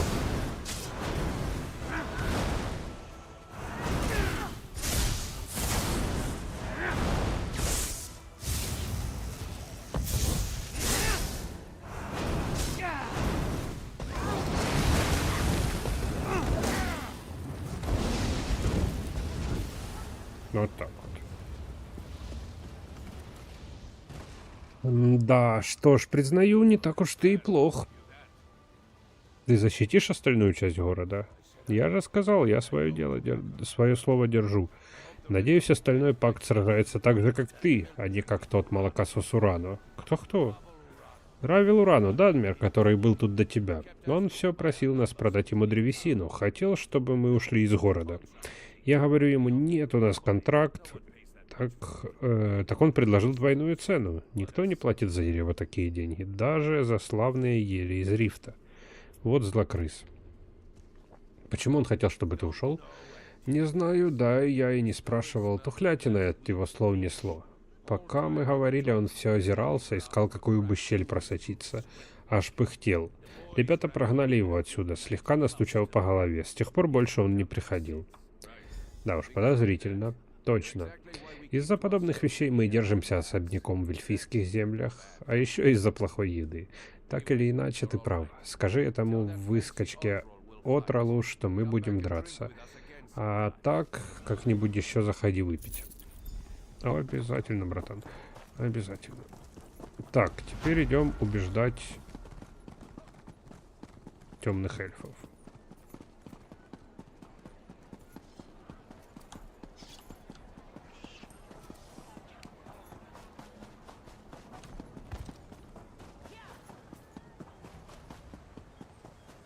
О, бижу разберу сразу, пока тут. Алхимия. Где ювелирка? А, ювелирки тут нет, да? Ну да. Ну и хер с вами.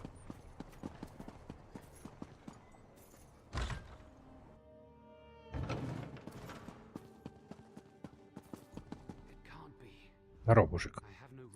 Боюсь, успокоить мне тебя нечем. Пока время еще не вышло. Сделай то, что считаешь нужным. Что ты несешь? Я адепт трибунала, ко мне обращаются за поддержкой, а я не могу ее дать. Трое молчат. Я повышаю голос, но они не отвечают. Ковенант кружит вокруг Эбонхарта, а я даже не могу помолиться о мудрости. Почему ты не можешь молиться троим? Трибунал карает других за мое безверие. Святилища Алмалексии, Сотасила и Вивека окружены скверным запахом и свирепыми алитами. Прошу тебя, сделай то, что я не могу. Сожги эти цветы в святилищах, а затем помолись за Эбонхарт. Ну, хорошо.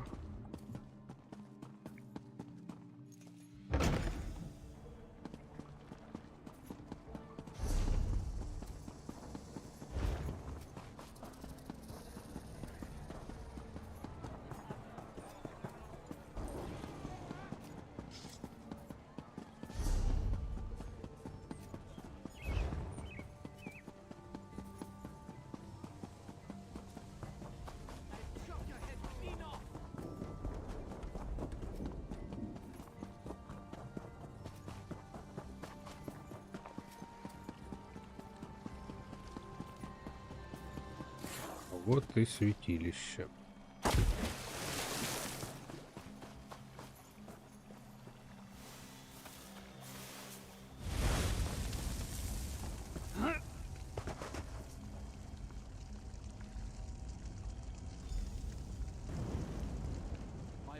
Я являюсь по велению моего лорда. Или, возможно, всегда был здесь, а ты просто не мог меня увидеть.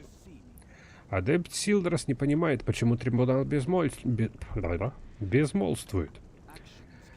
Дела красноречивее слов. Искусный поэт устраивает все так, чтобы другие оказались в нужном месте и в нужное время, и тем самым удовлетворяет их нужды и исполняет желания. Однако Силдрас задал вовсе не тот вопрос, который волновал его больше всего. Что за сомнения терзали его душу? Один человек ядовитыми речами посеял смуту в душе Силдриса. Он сказал ему, что поэт уже не так велик, как раньше. А скажи адепту, что слова Вивика, ум и путь войны так же остры, как и всегда. Что есть Вивик без них. Понял. Идем к следующему храму. Где он у нас? А он у нас на другой стороне.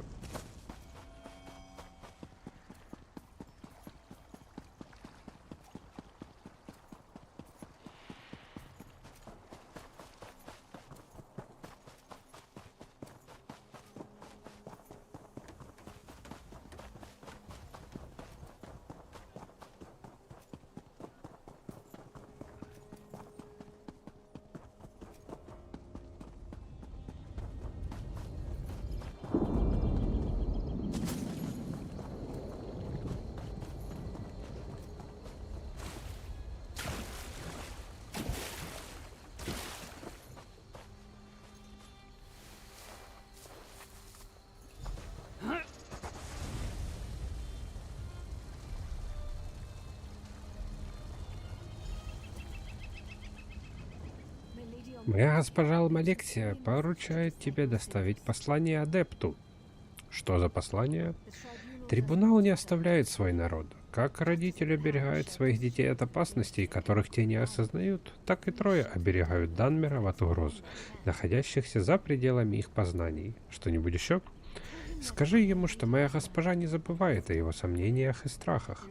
Ему нечего стыдиться, пока он помогает остальным нести бремя. Помогая другим, он преодолеет свои страхи, но если он будет сеять отчаяние, моя госпожа покарает его.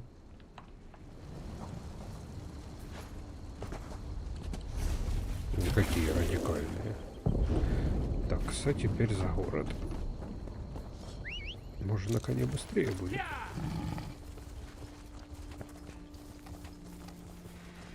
Вернее, на коте. Хе-хе.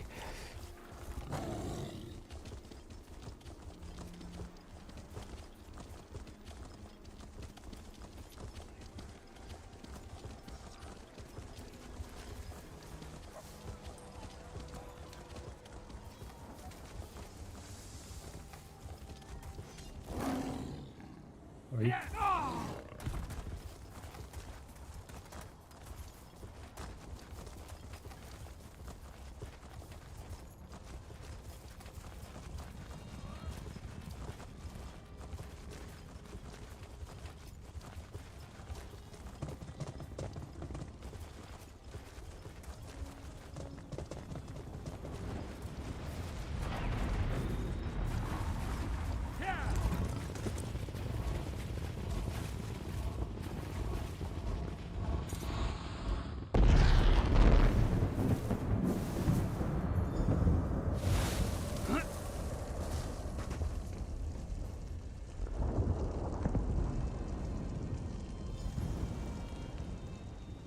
Говори. Силдрас хочет знать, слышал ли трибунал его молитвы. Сотасил слышит все молитвы, но не на все отвечает. Так значит, Сотасилу все равно? Каждый зубчик маленькой шестеренки заставляет двигаться большую шестерню. Каждый необходим, иначе все рухнет. И если зубчик дрожит от напряжения, владыка это чувствует, но он не возложит на него большую нагрузку, чем та, которую тот сможет выдержать. Очень смутные типы.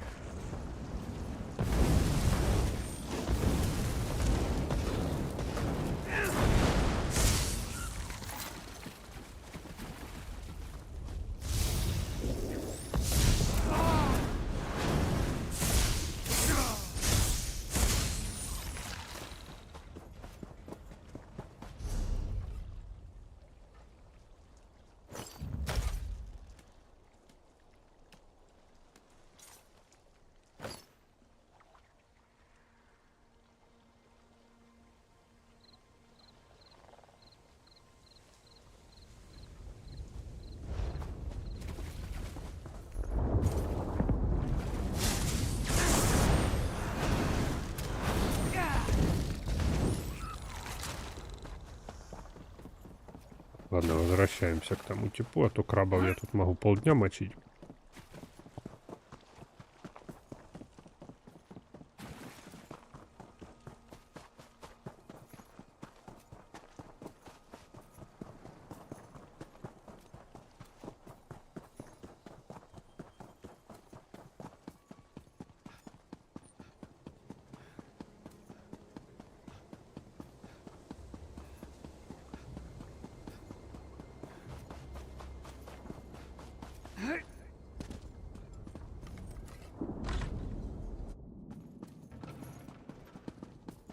Ты, чувак, вставай, я порешал. Чувствую на тебе благословение. Этой силы я не ощущал на себе много лет. Я пришел тебя успокоить. Алмалексия защищает нас, она рассчитывает на то, что ты поможешь ее детям. Я понимаю. Просто не знал. Блядь. Просто не знал, что могут быть угрозы более серьезные, чем вторжение Ковенанта. Ты можешь подумать, что с учетом всего того, что мы знаем о верломстве Хладной Гавани, я должен был это понимать. Что сказал Сутасил? По словам его посланника, он знает, что тебе хватит сил справиться со своими задачами. Мне так стыдно.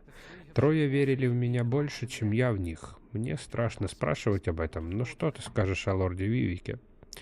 Он сказал, что не стоит волноваться о твоей истинной печали, о том, что он уже не тот, кем был раньше. Ха! Да, я должен был предугадать это. Вивик самый утонченный из троих, это правда. Я наставлял на путь истины одного Данмера, который сомневается в своей вере.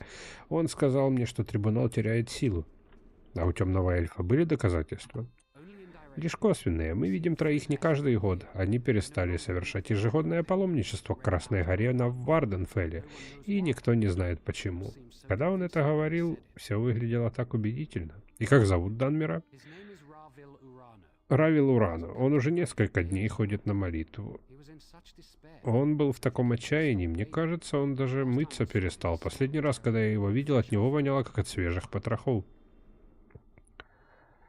Интересно, зверей, бродивших вокруг святилищ, приманили туда эти груды потрохов. Что?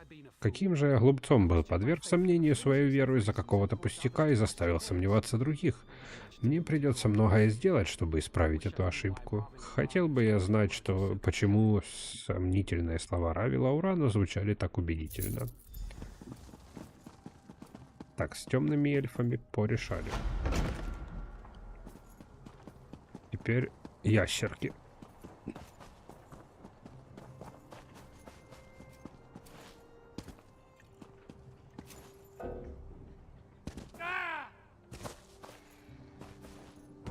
Вот для таких, как я, даже проход сделали.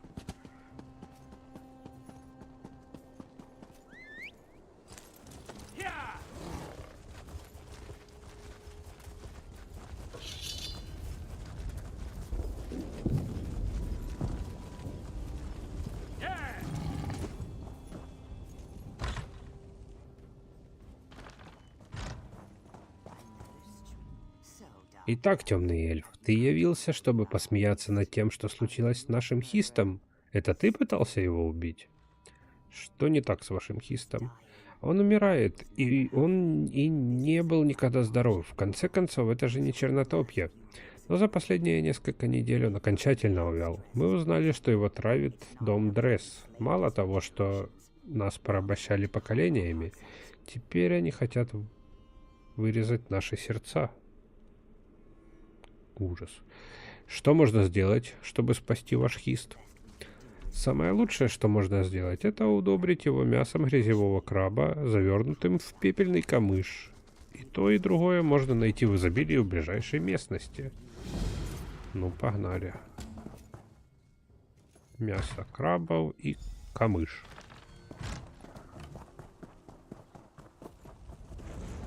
Это у нас камыш.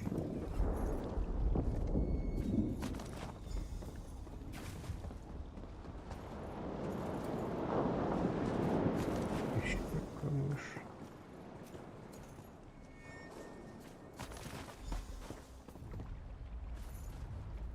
О, а вот и первая жертва.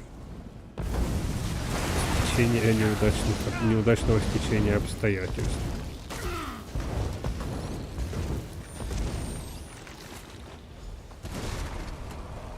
Следующий краб.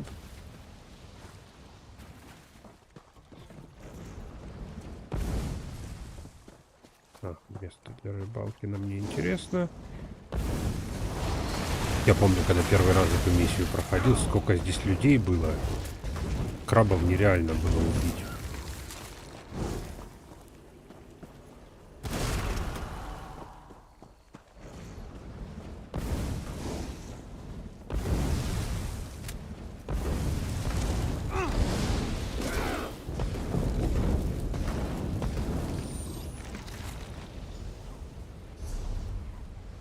Огненный посох холода.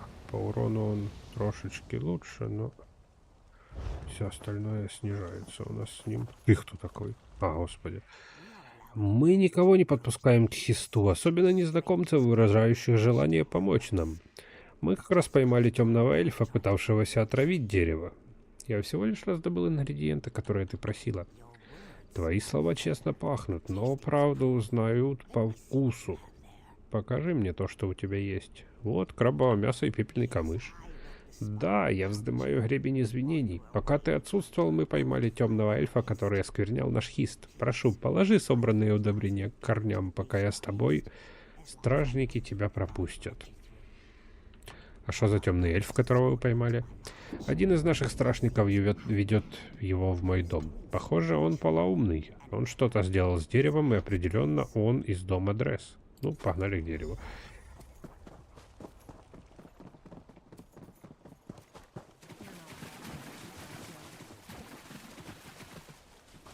Пофиг с какой стороны, окей.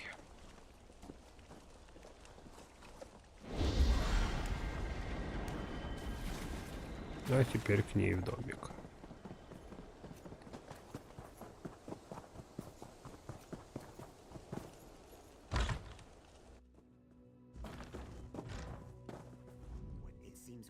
Похоже, у нас есть доказательства того, что дом Дресс хочет убить наше дерево.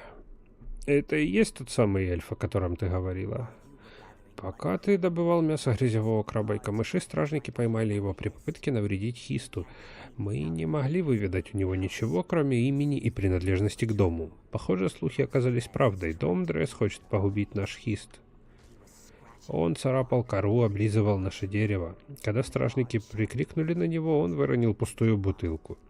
Теперь он сильно болеет. Истина так же очевидна, как и лик Массера. Окей, давай я поговорю с ним. Поступай как тебе угодно, однако его разум закипает. У него слова скачут, как грязевой краб на сковородке. Треугольники. Они на вкус как серебро, как вода. Я и не знал. Блять. Ой, ладно. Что ты сделал с Хистом? Я сделал? А что оно со мной сделало? Я вижу, я чувствую, я пробудился. Я дотронулся до него, а оно пахло цветами и черноземом. На вкус оно было как дождь, как летний ветерок, как глухая чаща. Так ты попробовал дерево на вкус? Он сказал, что живится дерево лучше, чем скума. Он оказался прав. Он сказал, что аргониане могут рассердиться. Ты думаешь, они рассержены? Как по мне, они всегда такими выглядят, сердитыми. Из-за зубов. При тебе была бутылка. С чем? Он дал мне бутылку, сказал, что это для дерева. Я подумал, что это скума. Попробовал, вкус был отвратительный. Дал попробовать ящеру, ему тоже это не понравилось. Он умер. Бутылка разбилась. Как мне наполнить ее живицей? Тебя ведь кто-то надоумил это сделать? Кто это был? Никогда до этого не встречал его. Я попросил у него монетку на скуму. Это был Данмер. Его звали Бравил, Вивил, Вабаджек. Равил, точно. Не могу в это поверить. Равил. Тебе знакомо это имя? Равил Урана утверждал, что видел, как дом Дресс отравляет наше дерево Хист. Затем он дал бутылку этому бесполезному куску мяса, лижущему деревья. Как по мне, это дерьмо червей. Кто-то водит нас за нос. Явно это не дом Дресс.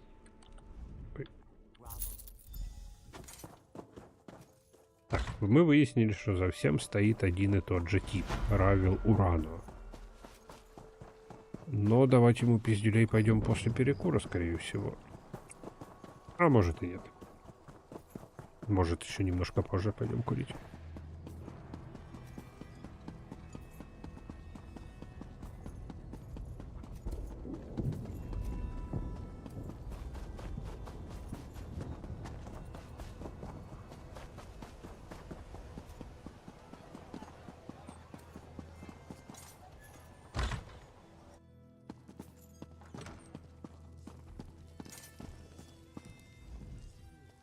Ну как? Дела в городе получше? Весь Эбонхард зато готов защищать город. Какое облегчение. Молодец. Войска Ковенанта еще не покинули свой лагерь на западе, но вот когда наше бездействие их воодушевит, лишь вопрос времени. Каждый раз во всем был замешан некий Данмер. Его имя Равил Урана. Я не знаю этого мира. Зачем ему устраивать столько неприятностей? Может, он действует не от лица Шаагарата? Может, он действует от лица Шаагарата? Если это так, то очень плохо. Князь Хаоса хуже любой армии Ковенанта. Можешь помочь мне еще раз? Ну, окей. У Равила наверняка есть дом в городе. Я хочу, чтобы ты узнал, где он живет, и проследил за ним. Я бы и сам хотел посмотреть, но он наверняка меня узнает, поэтому мне нужно наложить на тебя заклятие. Что за заклятие? Обыватели назвали бы его заклинанием ясновидения, но я не опускаюсь до такой примитивной и низкопробной магии. Эти чары позволяют мне видеть и слышать все, что делаешь ты. Более того, я могу говорить с тобой. Ну ладно, тип, колдуй. Найди дом Равила, скорее всего, он в западной части города.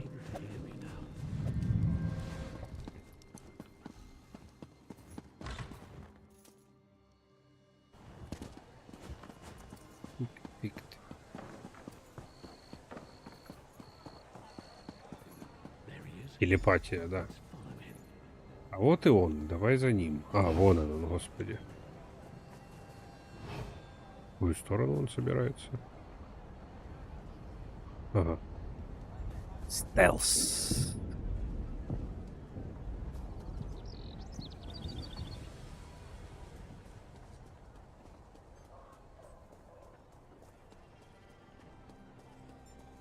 Илс, да. Оба. Сегодня никаких потрохов. Храм наложил запрет на все продажи. Заткнись, болван. Я же заплатил тебе за молчание, помнишь?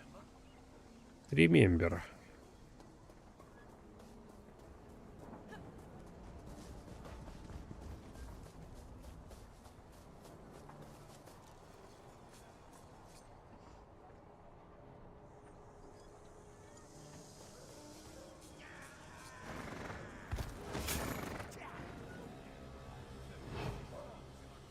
Гляньте-ка, воображала, что заглядывал к нам в лагерь. Эй, чудак, тебя в последнее время по голове не били, а? Говорил, что нам следует помогать, не следует помогать данмерам. Ха, как будто норды когда-то избегали битвы.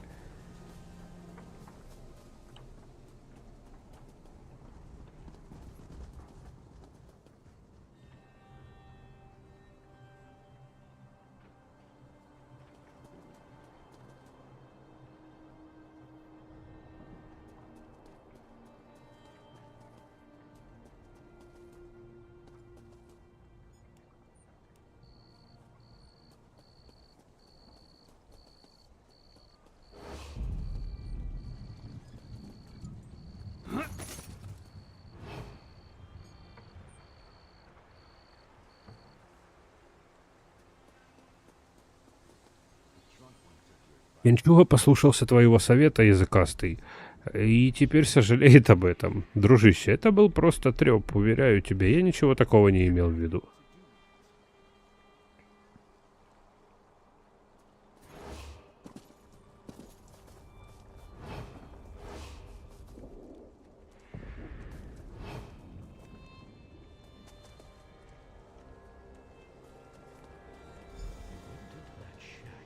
Он вошел вон в ту хижину. Подожди, пока он выйдет. Ага, блядь. Киримся дальше, окей.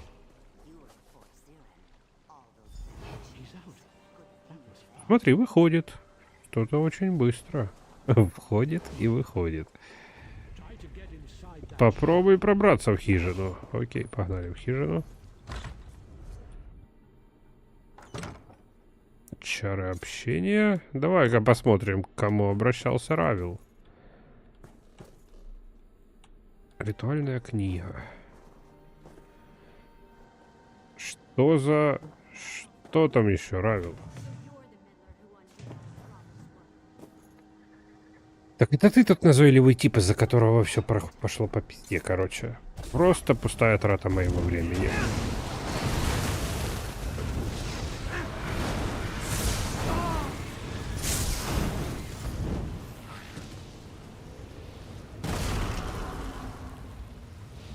Наверное, в хижине ремонт надо будет сделать после этого. На той женщине была форма ковенанта. Должно быть, Рабил работает на врага. Ну, блядь, логично. Ступай к нему в дом и осмотри все. Я вышлю стражу.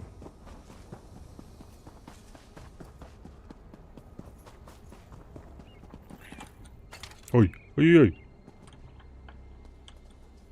Никого? Никого.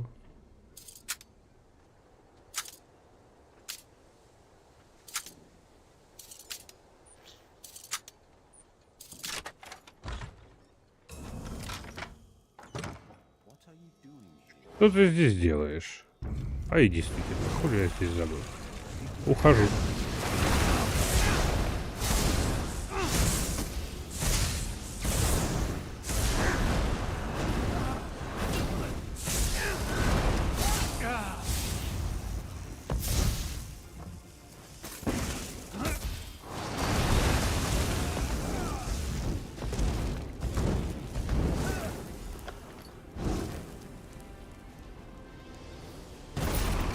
О, новое плечо, еще и среднее, как раз то, что мне надо.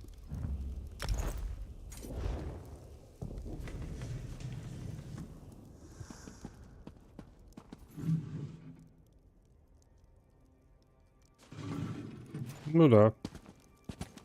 Но все равно, блин, его менять через пару локаций. Стражники слышали звуки боя. Полагаю, ты нашел внутри нечто большее, чем просто улики. Ну да, Равел напал на меня, и мне пришлось его убить. Может... Вот, чувак. А не, я на нужной панели. Так. Ритуальные предметы в хижине, в доках и его пожитки помогут нам многое рассказать. Окей.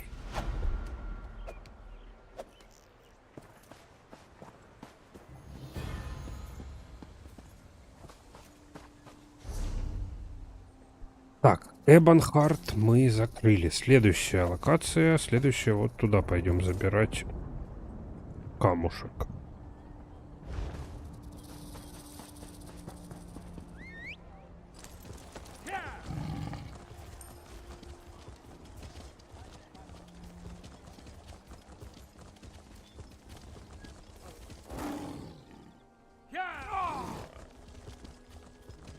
Блять, падает тигр, а урон получаю я. Это же, наверное, надо было так вклепаться в тигра.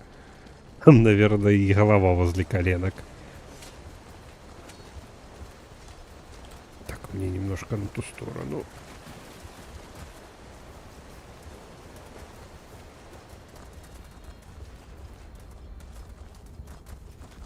Да, седло в седло влетел. Так, книжечка. Книжечки, это хорошо. Правда, я пока не использую гильдию магов, но рано или поздно буду.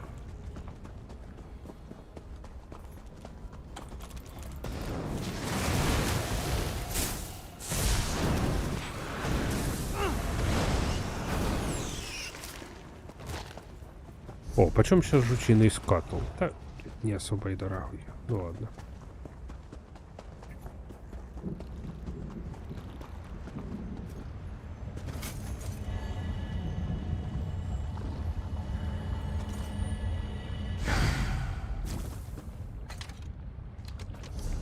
Так, новое очко, и мы можем силу стихии улучшить. Увеличение шанса наложения эффектов состояния на 50%. Ни хера себе. Кстати, а у нас классовые все прокачиваются. Рикошетящий череп тут есть. Да, коса и обугленная плоть. Да.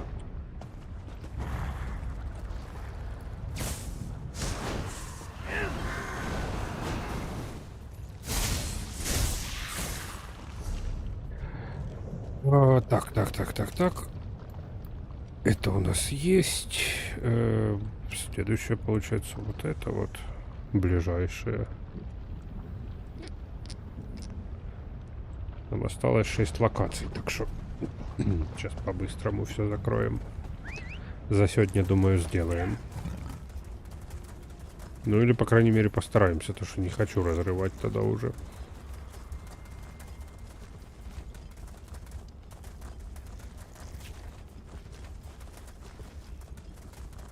Сказал, что постараемся успеть, и поскакал пешком. Гениально, Андрюша. Просто гений, блядь.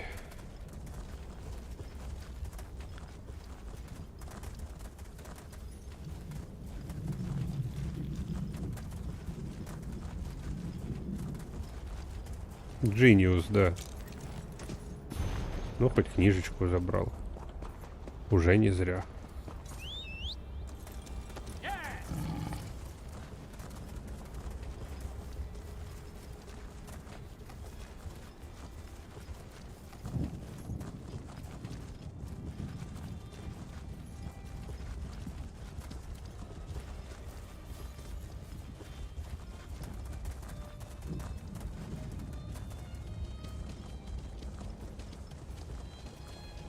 О, вижу, разберем хоть.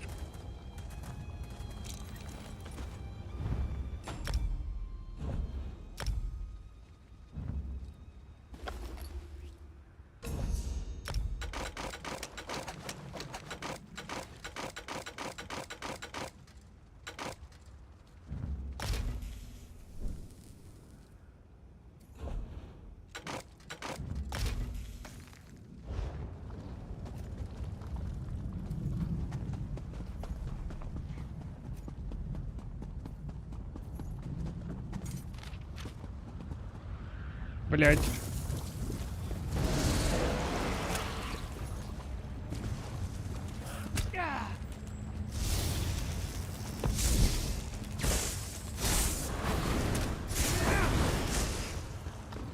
О, летанул, походу.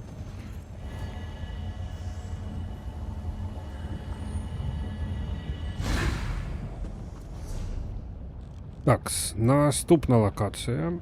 Это у нас Крагенмур. Крагенмур мы закрыли. Следующее. Вот этот вот камушек. Блядь, а где еще 6 локаций? А, вот, раз. Ой, 2. 3. 4. Ладно, по ходу дела найдем.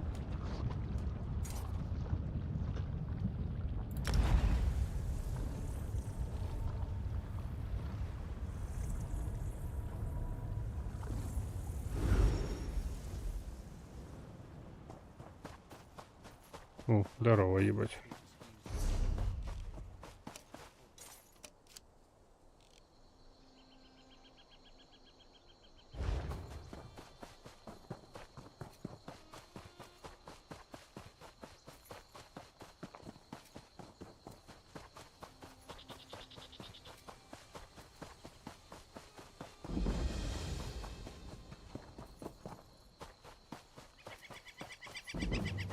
Пещера мягкий суглинок.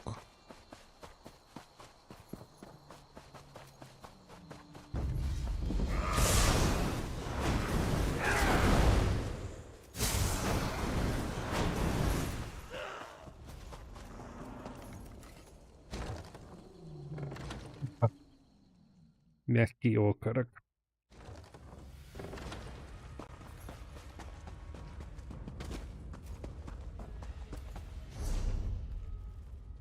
Так, ох, блин. Кросс еще тот предстоит. Ладно, погнали.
И погнали нахуй отсюда.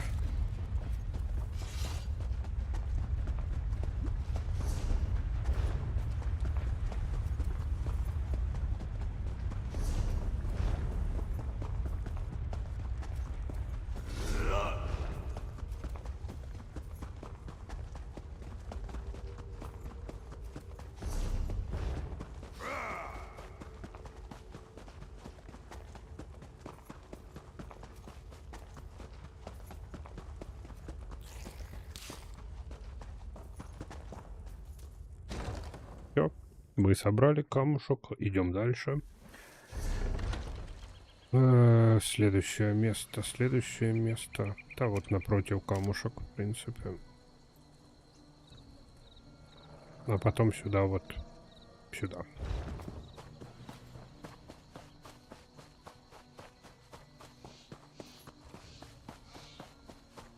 Камень любовника. Интересно, что он дает. Если он дает повышенное пробитие, то это хорошо. Потому что у меня с пробитием, я так помню, проблемы, да? А у меня вообще по нулям. А, стоп. Ты вот он. Увеличивает физическое и магическое пробитие. Прекрасно, я Ванга. Хоть чуть-чуть пробития теперь будет.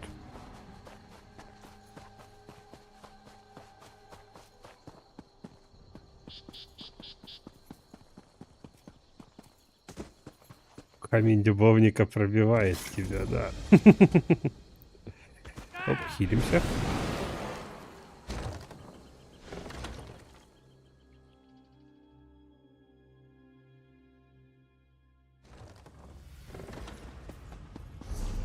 И тут мы идем направо.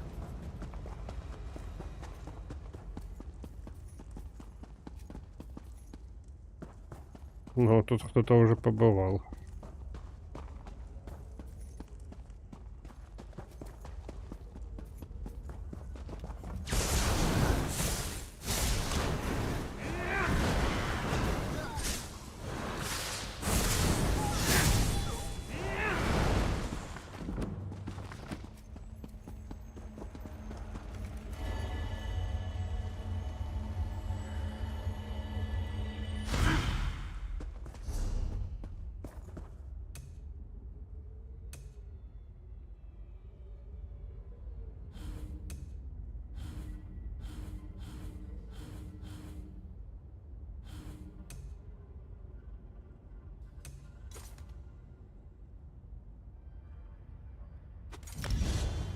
Будет все равно девать, а пока что некуда.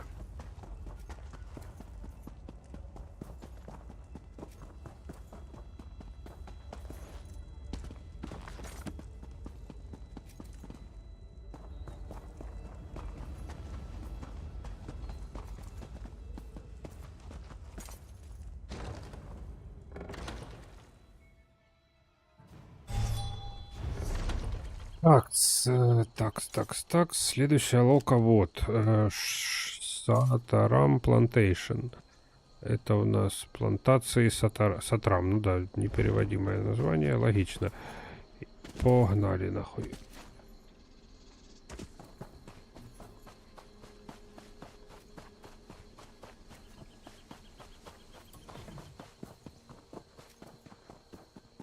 Хотя довольно странно, что у меня пробитие вообще на нуле. Было без камня. Разве такое может быть? Чё ты тут сидишь? Он их всех убил. Все мертвы. Что происходит? В Эбонхарт явился помощник конюха и сообщил о восстании рабов. Мой отряд отправили сюда. О боги, он зарезал их. Он убил собственных солдат. О ком ты говоришь? Что случилось? О Булафе Стене Бури, моем командире. Что-то произошло, пока я была в патруле. Явилась с докладом, а он весь в крови берет и бьет ножом Хеленди.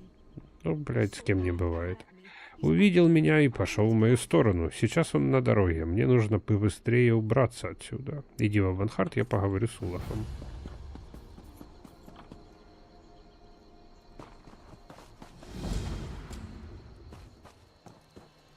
Угу.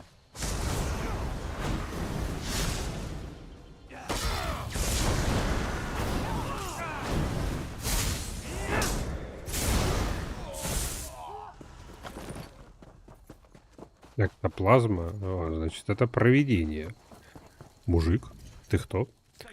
Скажи что-нибудь. Говори, пока я не прорубил тебя на куски. Улов? Что это значит? Это хорошо. Его нет в тебе. Слушай сюда. Здесь орудует какой-то ужас, который создает копии людей. Он тебя убивает, а потом создает себе копию твоего тела. Но копия не идеальна. Она не может имитировать речь. Что-то мне это напоминает. Поэтому ты убил своих солдат. Мне пришлось это сделать. Они начали меняться. Думаешь, я безумен? Можешь сам убедиться. Я был в подвале этой конюшни. Оно запрыгнуло в одного из моих бойцов, и я запер его там. Сходи, познакомься. Ты сжег тела? Сжег. Слушай, я не знаю, как эта штука работает. Знаю только, что оно забирается в какое-нибудь разумное существо, убивает его, а затем создает копию двойника. Когда ты убиваешь двойника, оно бросает тело и улетает. Это напоминает Брудов из вселенной Марвел комиксной.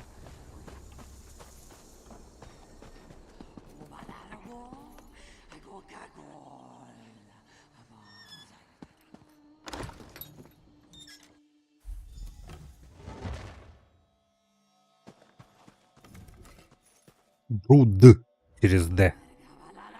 Труп весь покрыт синяками, одежда пропитана кровью. Судя по ране на спине, что-то прокладывало себе путь наружу из тела убитой.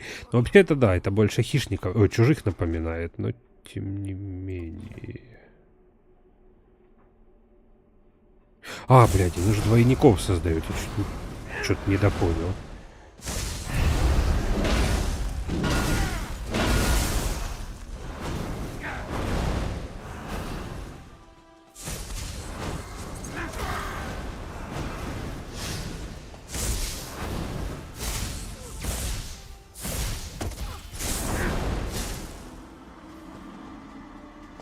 И текать, тыля.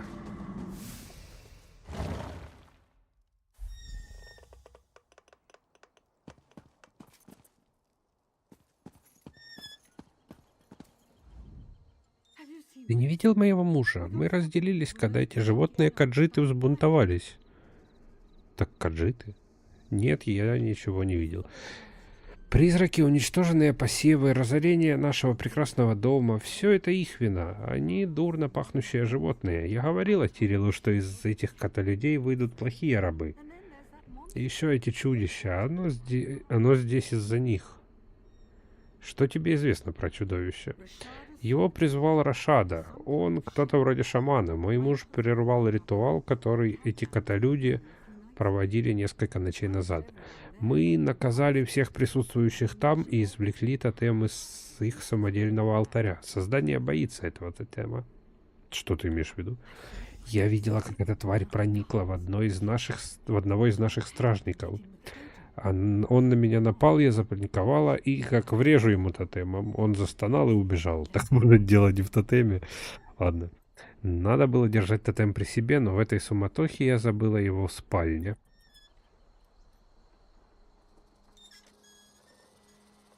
Так, но продолжим мы после перекура. Где-то сейчас зашкиримся. И курить.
Такс, I am... Вернулся. Продолжаем. А может сделать сладенького из него? А ну, сейчас. Есть у меня... Господи. Внешний вид. Личность. Герцогиня.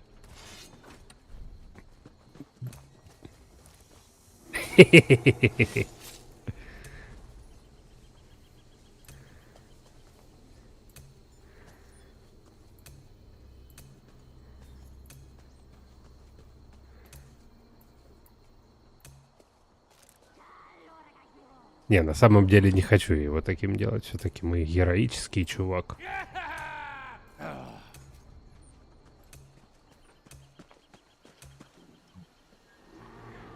Вообще пусть остается убийца.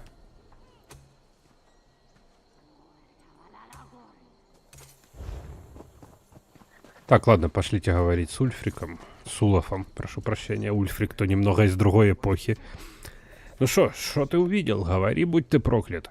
Я сражался с этим, оно выскочило из мертвого солдата. Так я и думал. Беги отсюда, щенок, спрячься. Слышь, дед. Я с этим управлюсь. Если тебя поймает чудовище, что ж, мне придется убить копию твоего трупа. Ой, блядь, дед. Таблетки забыл выпить.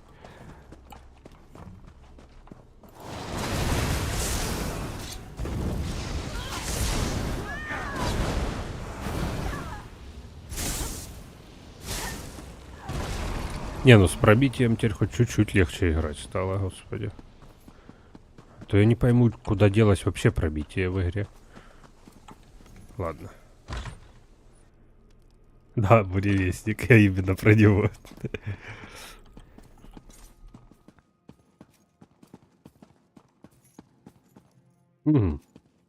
Джитский идол. Что-то череп у них у него ни хера не каджитский. Ну ладно. О, чертеж. Забрать чину его нахер. Да ну его нахер.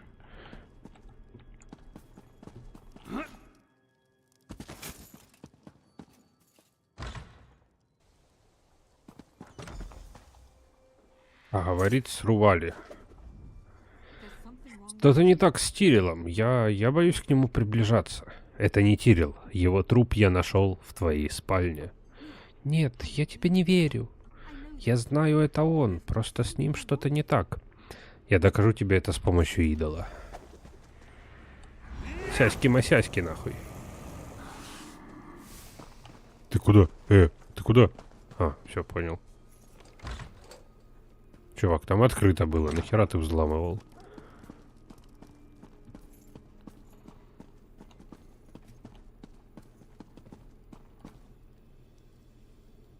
Ничего тут украсть нельзя. Не.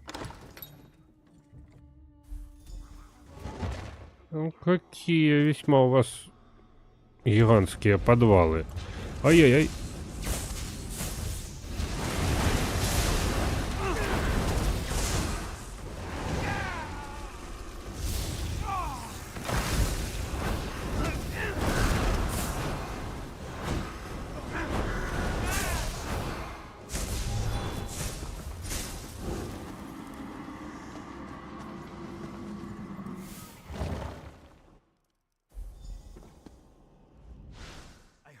Я слышал крик Рували. Она сказала, что ты загнал его сюда. Я замахнулся, но оно улизнуло.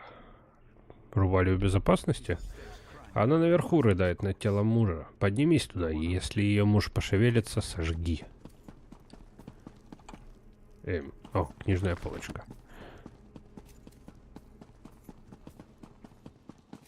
Еще книжная полочка. А тут обнести нечего.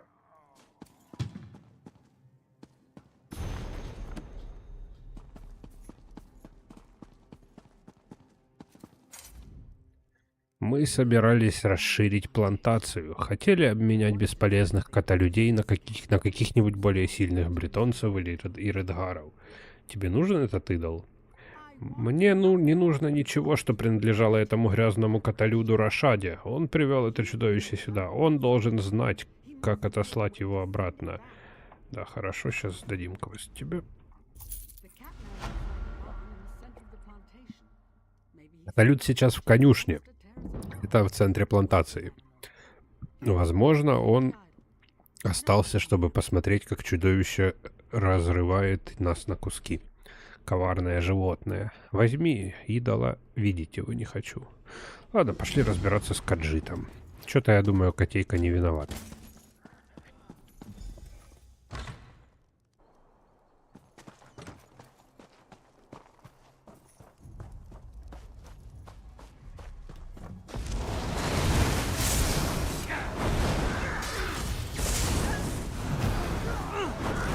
Да, у него же лапки. Опа, опа, опа. Кто меня обнаружил? Никто меня не должен обнаружить.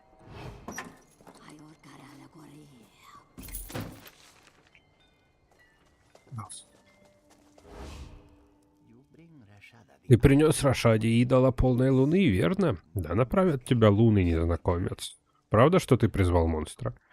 Да, прекрасная жена Рашады, его самая любимая Джазади. Их плети содрали с нее мех прямо до костей. От их пыток она умерла. Вот почему Каджит позвал Дроматра. Рашада сожалеет об этом. Ответная ненависть приводит только к большим страданиям. Что такое Дроматра? Рашада мог бы объяснить, если бы в его распоряжении было много ночей. Мы объединяем богов Тамриэля с нашими собственными, чтобы не казаться изгоями. И еще ради забавы. Но у каджитов есть духи, которые не уписываются в пантеон Тамриэля. Темные духи. Это и есть Дроматра. И как нам это остановить? С помощью идола убей темных духов и заряди его их силой. Пока идол у тебя в руках, все, что попытается тобой овладеть, прекратит свое существование. Именно так мы остановим чудовище. Каджит должен принести извинения Арувале. Когда идол будет заряжен, найди нас в ее доме. Господи, что вы кричите? Так, идем давать звездюлей.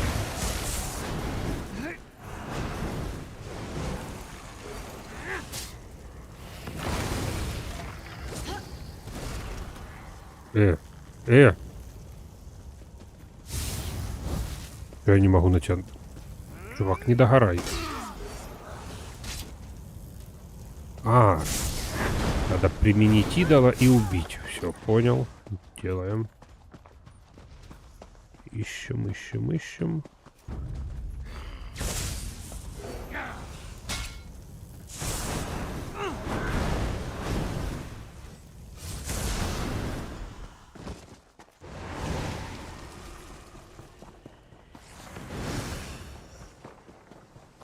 Их всех выкосил, блядь.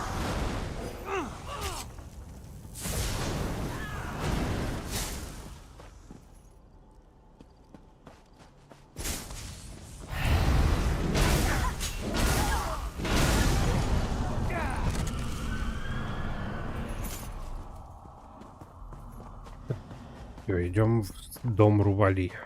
Рували.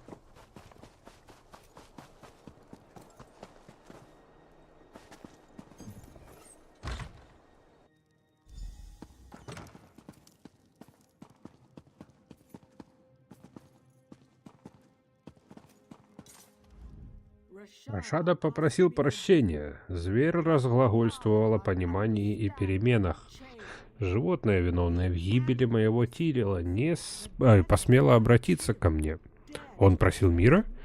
Он говорил о своей мертвой жене и его измученных собратьях. Он изображал печаль, но ведь каджиты не могут испытывать обыкновенные эмоции, верно? О, бля... Взгляни на моего милого Тирила. Рашада должен заплатить за его смерть. Ты же согласен со мной, не так ли? Нет. Он искренне скорбит по своей жене. Ты этому веришь? Но мой Тирил... Довольно, хватит смертей. А где Рашада сейчас? Кот пошел в конюшню. Передай Улафу, чтобы искал нас там. Рашада хотел... чтобы ты пошел с тотемом к какому-то алтарю безбожников к востоку от тыквенной грядки. Как только найдешь Улафа, и воспользуешься тотемом, встреться с ними в конюшне. Он сказал, что ритуал тебя защитит. Если ты убьешь чудовище, держа при этом заряженный тотем, то при попытке овладеть тобой оно будет уничтожено. Ну вот, идем давать звездюлей чудовищу. Я видел Каджита, выбегающего из двери. Что происходит? Это Рашада. У него есть план, как убить чудовище. Иди в конюшню и дождись его. Мне отдают приказы молокососы и кошки. Ха-ха, это даже забавно. Буду там.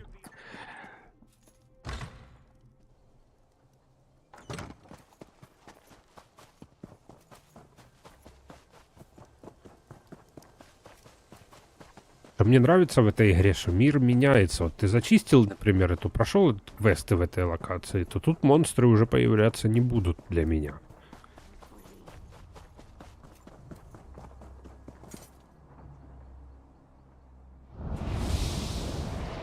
А теперь в конюшню.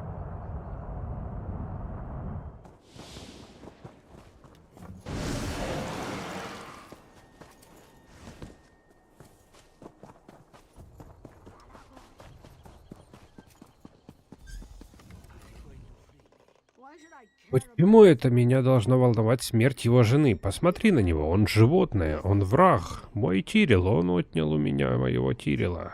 Где Улов? Я не видела его, когда пришла, но, должно быть, он здесь побывал. Рашада уже был связан, Улов дал... Постой, Улов? Это не Улов.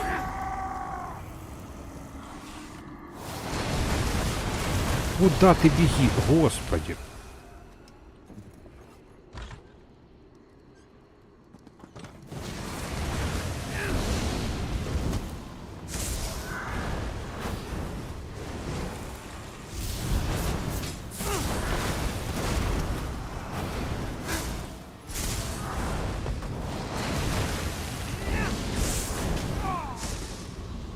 А нехуй. Нехуй, братанчик.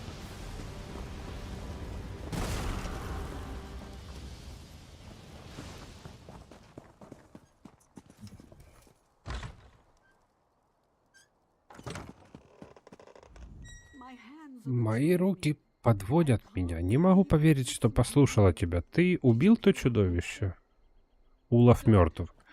Хорошо, но я не собираюсь прощать этому Каджиту смерть Тирила, даже если он простил мне смерть своей жены. Но, думаю, достаточно убийству. Стой. Вот так. Отлично.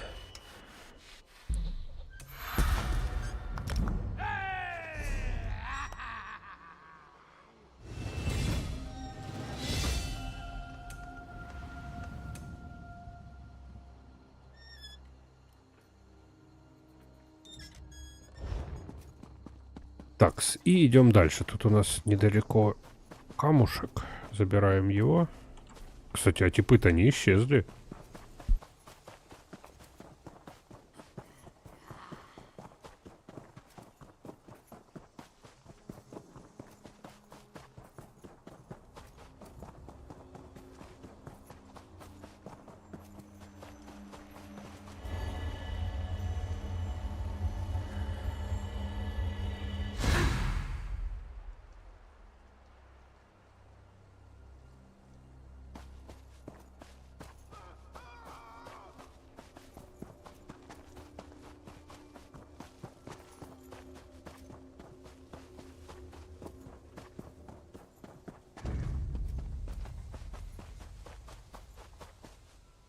Кстати, а вот монстры не исчезли. Походу, надо еще вот этот квест выполнить, чтобы они исчезли.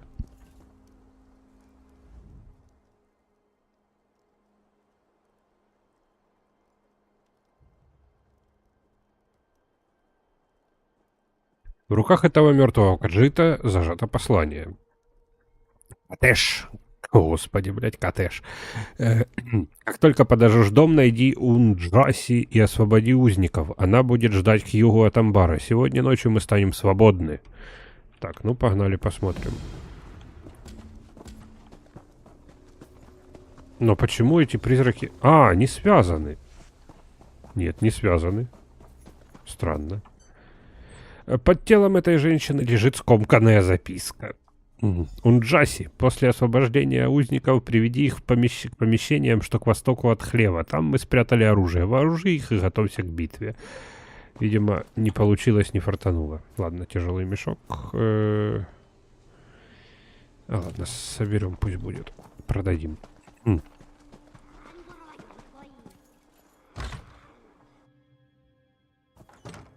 Тут у нас записка. Мужайтесь, Тэш совершит поджог, а Рашада призовет духов, чтобы устроить неразбериху. Унджаси приведет сюда узников. Джакур будет ждать вас на тыквенной грядке у конюшни, а пока что будете храбрыми и думаете о доме. Ну, понятно. Типа пытались сбежать, пока Рашада вот этот вот чудил с привидениями.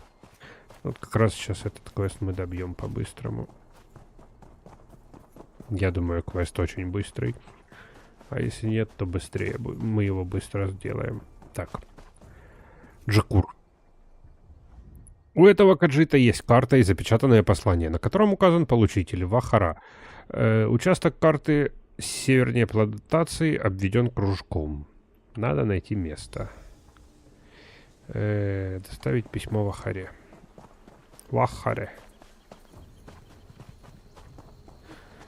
А может, это и не поменяется локация. Но часть локации точно меняется. Типа с прохождением квестов.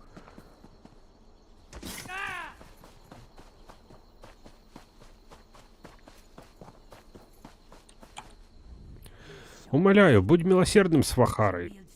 Она не только безоружна, но и не замышляет против тебя ничего плохого. Джакур стоял в главе бунтовщиков. Ты знала его? Да, мы вместе росли в Синчале. Джакур присматривал за Вахарой. Чтобы защитить ее, он сражался с поработителями. Они отправили Вахару в шахты. А Джакура сюда. До Вахары дошли слухи о том, что Джакур хочет устроить бунт. Он пошел на это, чтобы снова быть с Вахарой. Это тебе. Это нет. Каджитка не может поверить. Ну, прости, кошачка. Уходим с этой локации. Так. И вот у нас Лиас Темпл. Значит, идем сюда.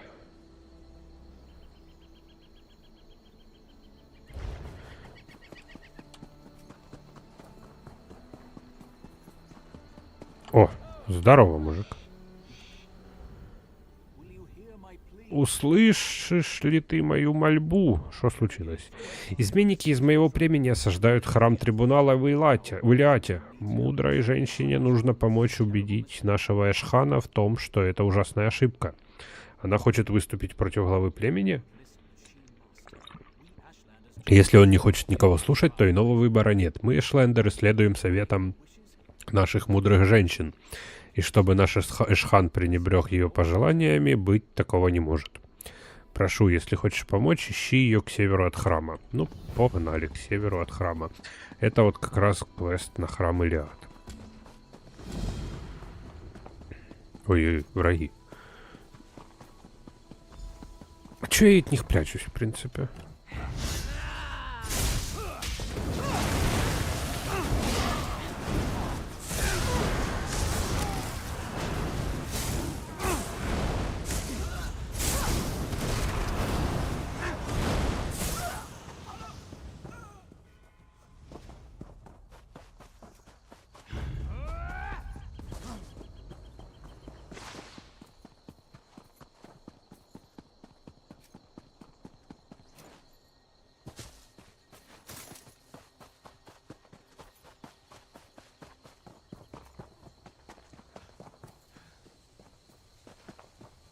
Здравствуй. О, Господи. Так, ты идешь с мечом или ладони твои открыты небу? Да, від серця до сонця. Один из твоих разведчиков попросил меня поговорить с тобой. Тогда ты примерно представляешь, что тут у нас случилось. Наш Эшхан взял в осаду храм трибунала. Он знает, что я против этого, и собрал самых вспыльчивых воинов нашего племени, пока я размышляла. Они ушли тайком, пока я не видела. Что ты хочешь мне поручить? Монахи должны понять, что мы им не враги, и принять подношения в виде трав и зелий. Эшхан забрал наши припасы в свой лагерь, их охраняют те, кто переметнулся к нему. Пробейся через ряды отступников и забери лекарства. отнеси их в храм. Сможешь это сделать? Ты не хочешь, чтобы я напал на самого Эшхана? Он действует против моей воли, но он по-прежнему наш Эшхан, глава племени. Я слежу за тем, чтобы племя Кагеш оставалось добродетельным и мудрым, а он за тем, чтобы оно было сильным и боеспособным. Он наша правая рука и острая сталь. Все его сподвижники — мои дети. Тогда на какой исход событий ты надеешься? Я бы хотела, чтобы он отказался от своих намерений и вернулся к нам. Нам следует жить мирно, подальше от домов. Если он не захочет меня слушать, мне придется отступиться от него. Так, ладно. Добыть алхимический отвар. Добыть пакет с экстрактом алоэ. Лавандовое масло. Ладно, погнали нахуй.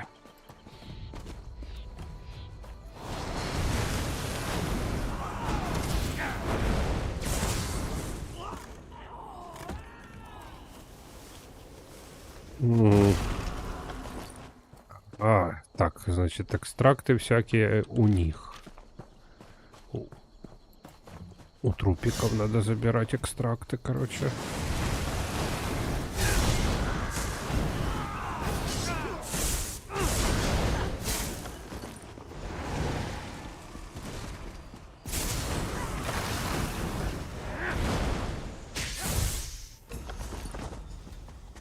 О, исследование завершено.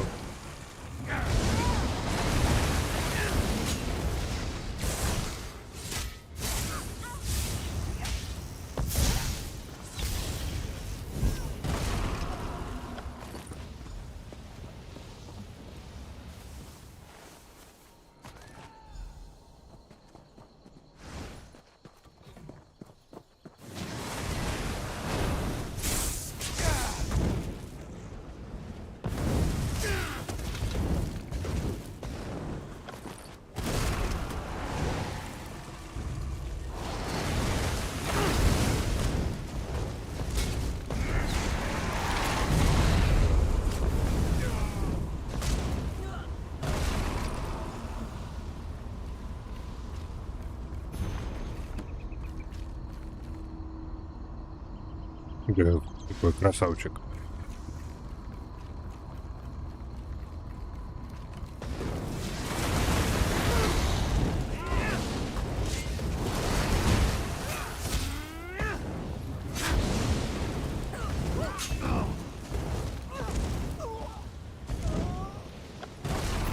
Мощный, да.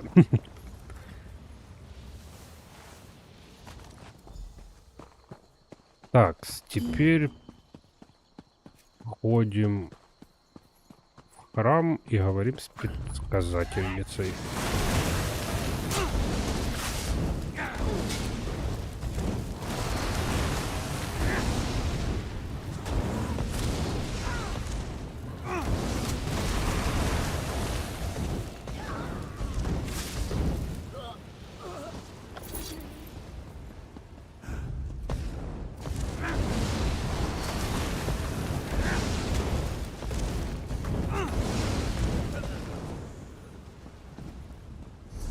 Нихера себе, карта сокровищ Высокого острова выпала.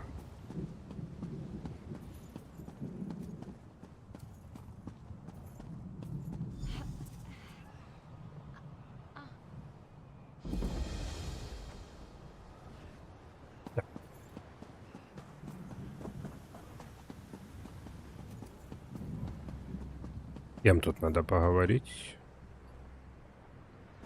Ага. Прости, но думаю, что мы... Не думаю, что мы знакомы. Меня послала Хедранна Калики. Я принес лекарство из лагерей, что неподалеку. Тебя прислала наша мудрая женщина. Слава Азуре. Ты как раз вовремя. Дай-ка взглянуть, что тут у тебя. Я отнесу травы. Викарий Бретис знает, что с ними делать. Кажется, что касается тебя, тут много раненых солдат. Возьми отвары и дай их умирающим. Что мне делать, когда кончатся отвары? Найди меня в главном храмовом комплексе. Это наверх по лестнице на юго-западе. Я буду говорить с викарием Бретисом. Говорят, для представителя дома Бретис мудр. Ага, говорят, для представителя дома Бретис мудр. Если даже этот ординатор с гуарьими мозгами не сможет его убедить, я наверняка смогу. Ну, хер пойми, пошлите помогать. Человеки, я пришел вас лечить. Один человек.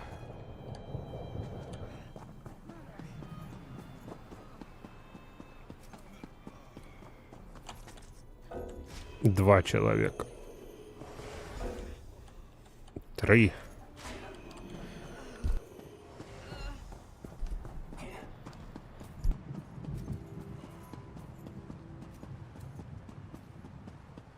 И 4 человека. Телура Ареним. Ебать у них имена.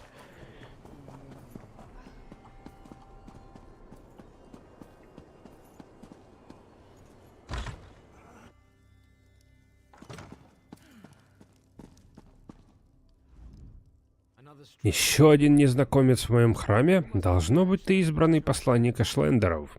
С помощью лекарства Эшлендеров я помогу умирающим солдатам по просьбе шаманки. Хотя угроза нашему святилищу все еще существует, я благодарен тебе. Я знаю Хедрану и знаю, что мы оба хотим мира. Что же нам сделать, чтобы его достичь? Между Эшлендерами и нашим орденом давняя вражда. Мы с Хедраной не можем навязывать мир нашим последователям, что бы мы ни чувствовали. Если бы мы могли остановить волну насилия хотя бы на мгновение, вы можете послать за подкреплением. Кто отзовется? Пакт сдерживает Ковенант. Единственное подкрепление, которое они нам отправили, это раненые и умирающие.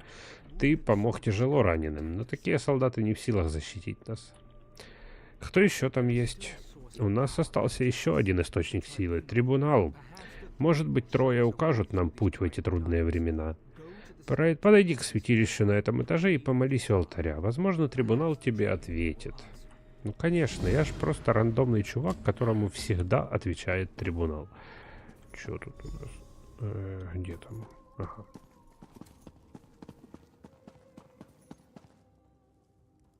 Сяськи-масяськи.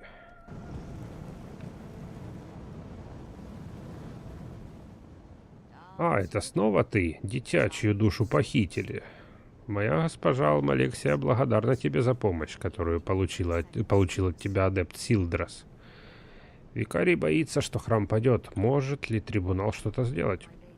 У моей госпожи много ответственности перед своими детьми. Разве Элат важнее, чем вторжение Ковенанта, чем интриги Молагабала, чем мать в Морнхалде, которая может разродиться, или отец Сейданин, который молится за своего больного ребенка? Если эшлендеры нападут, все здесь погибнут. Даже если они действительно нападут, всем здесь в любом случае когда-нибудь предстоит умереть. Заебись, зачем спасать, если они все равно рано или поздно умрут? Даже тебе, дитя, однажды ты закроешь глаза и никогда не вернешься в Тамриэль. Трибунал не предлагает бессмертия, равно как и не ограждает своих последователей от жизненных испытаний.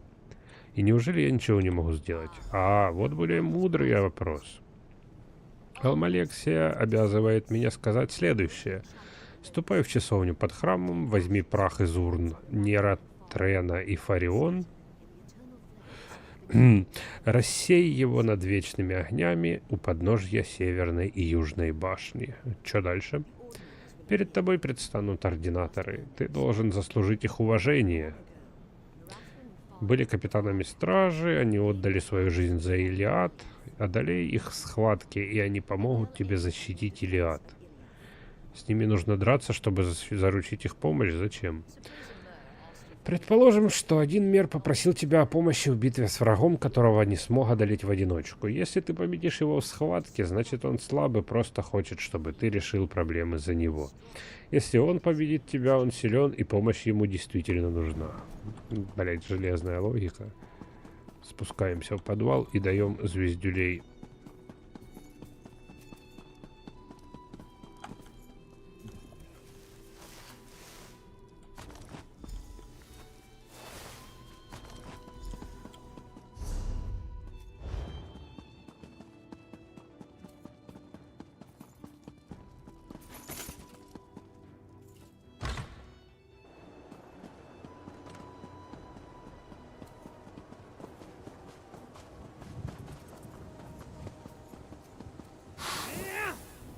Так, первый пошел.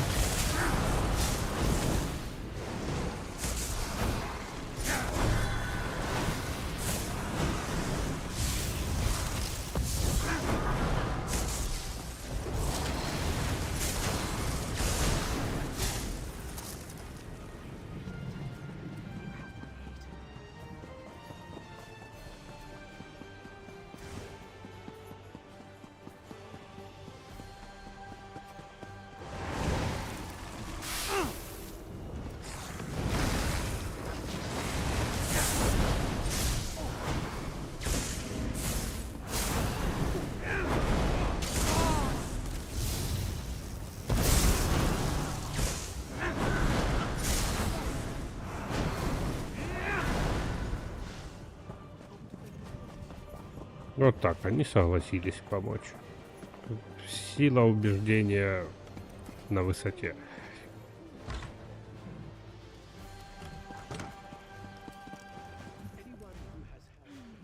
Милосердная исцеляющая мать. Что это за ужасный шум? Ординаторы созвали на оборону стен всех, кого смогли. Воистину, трое коснулись этого храма. Духи ординаторов прошлого теперь защищают наши стены. Наконец-то мир. Осталось только... Погоди, а это кто? Где? Ага. Эшлендеры создали подкоп и проникли за стены. Заебись. Мы все обречены. Спаси нас, Алмалексия. Что случилось? В храме Эшлендеры. Они прорвались через старый складской туннель под холмом. Нас всех прикончат. Где они сделали подкоп? За храмом на юго-западе. Ординаторы Нетис возглавляют оборону. Боюсь, что даже с исцеленными солдатами и духами на нашей стороне мы не выдержим их натиска. Для нас эта битва не на жизнь, а на смерть. Окей, предупреди стражу, я помогу ординаторам. А ты что расскажешь? Только не это, только не очередная бойня. Между нами больше не должно быть кровопролития. Воины Эшхана попали в атаку. Ой, пошли в атаку. Как их остановить? Они нападают не потому что не знают, что Хидрана против этого. Хотелось бы мне избежать этого, но выбора нет. У меня есть один артефакт. Хидрана дала мне его на крайний случай. И что это? Я не знаю. Заебись. Его заговорила мудрая женщина. Когда ты к нему обратишься, появляется ее образ и повторит те же слова. Если ты проделаешь это рядом со Шлендерами Зиддака, они дадут тебе пройти. Интересно. Ладно. Идем.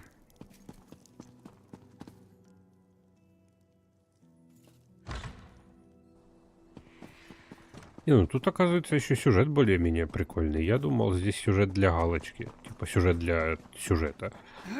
А тут прям интересно.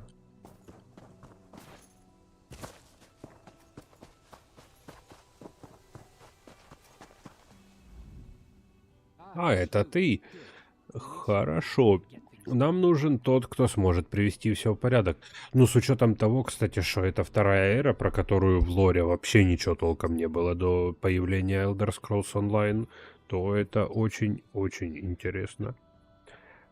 Так, как обстановка? Мы отразили первую атаку Эшлендеров. Когда будет следующая, всего лишь вопрос времени. Нужно отдать им должное. Прорыв через туннель весьма необычное решение. К счастью для нас, инженеры из Эшлендеров неважные. Что ты имеешь в виду? Опорные балки, которые удерживают пролом открытыми, даже отсюда я слышу, как они трещат. Снести их нетрудно, если у тебя есть для этого инструменты. Ага, хочешь, чтобы я снес опоры? Окей. И что произойдет, когда я ударю по последней опоре? Думаю, это очевидно. Тебе нужно будет бежать. Я не хочу сносить. Мы же можем договориться.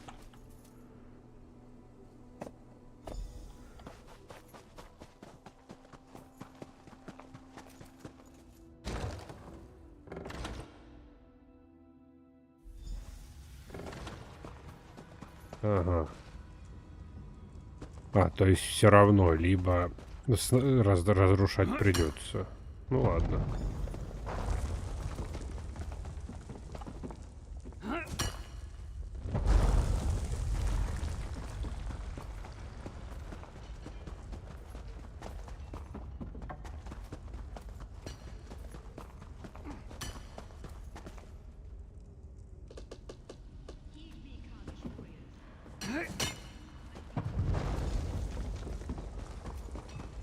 Наверное, надо было в обратную сторону разрушать балки.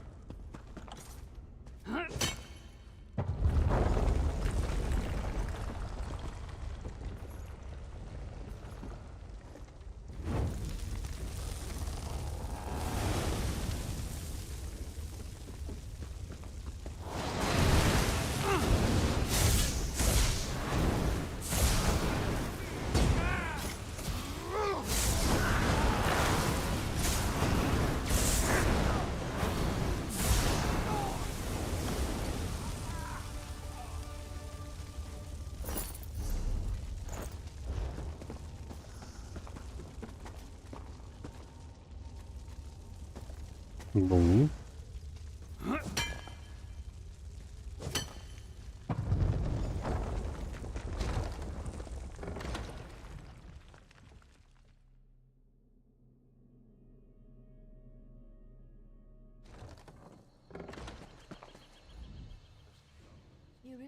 ты действительно хочешь помочь чужим, желающий дать нам шанс?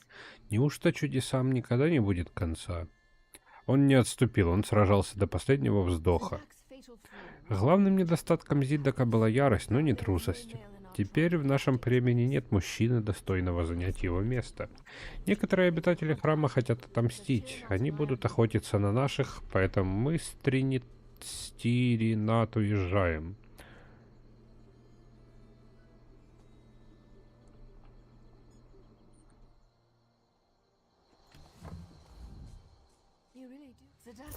Уезжайте нахуй.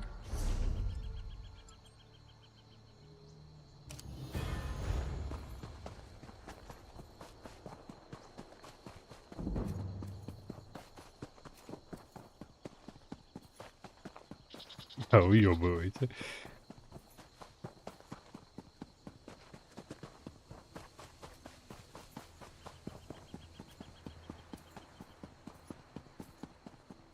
А тоже вот удобно устроились, типа это...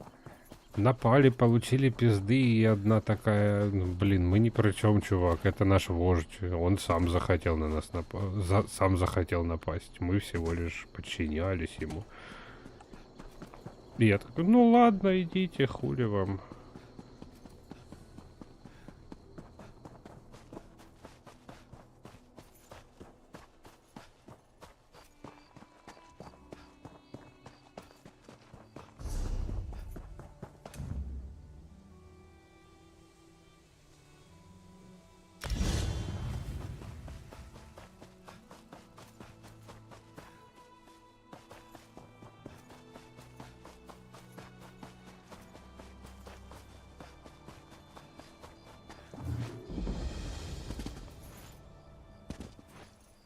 Знаю я, что найдено подземелье, господи, дайте мне пройти. Не пойду я пока в подземелье, отстаньте. Подземелье мы потом как-то по порядочку, по чуть-чуть будем закрывать. Когда будем. Так, следующая локация у нас прямо по курсу. Сколько нам их там осталось? 4 штуки. Да, думаю, успеем сегодня. Если отвлекаться не будем.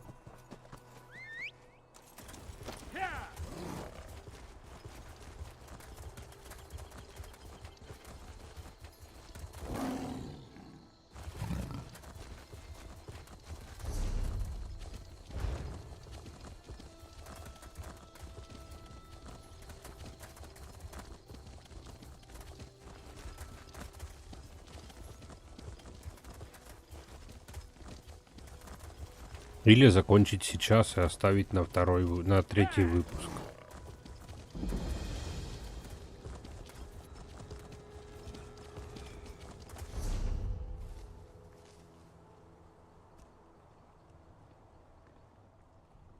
Как ты думаешь, Дэн? Потому что уже 10:30.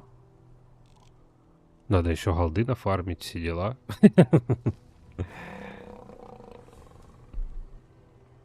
Да, будем на сегодня заканчивать. Думаю, достаточно. Спасибо за просмотр, народ. Будем заканчивать до завтра. Завтра продолжим. Да, доброй ночи.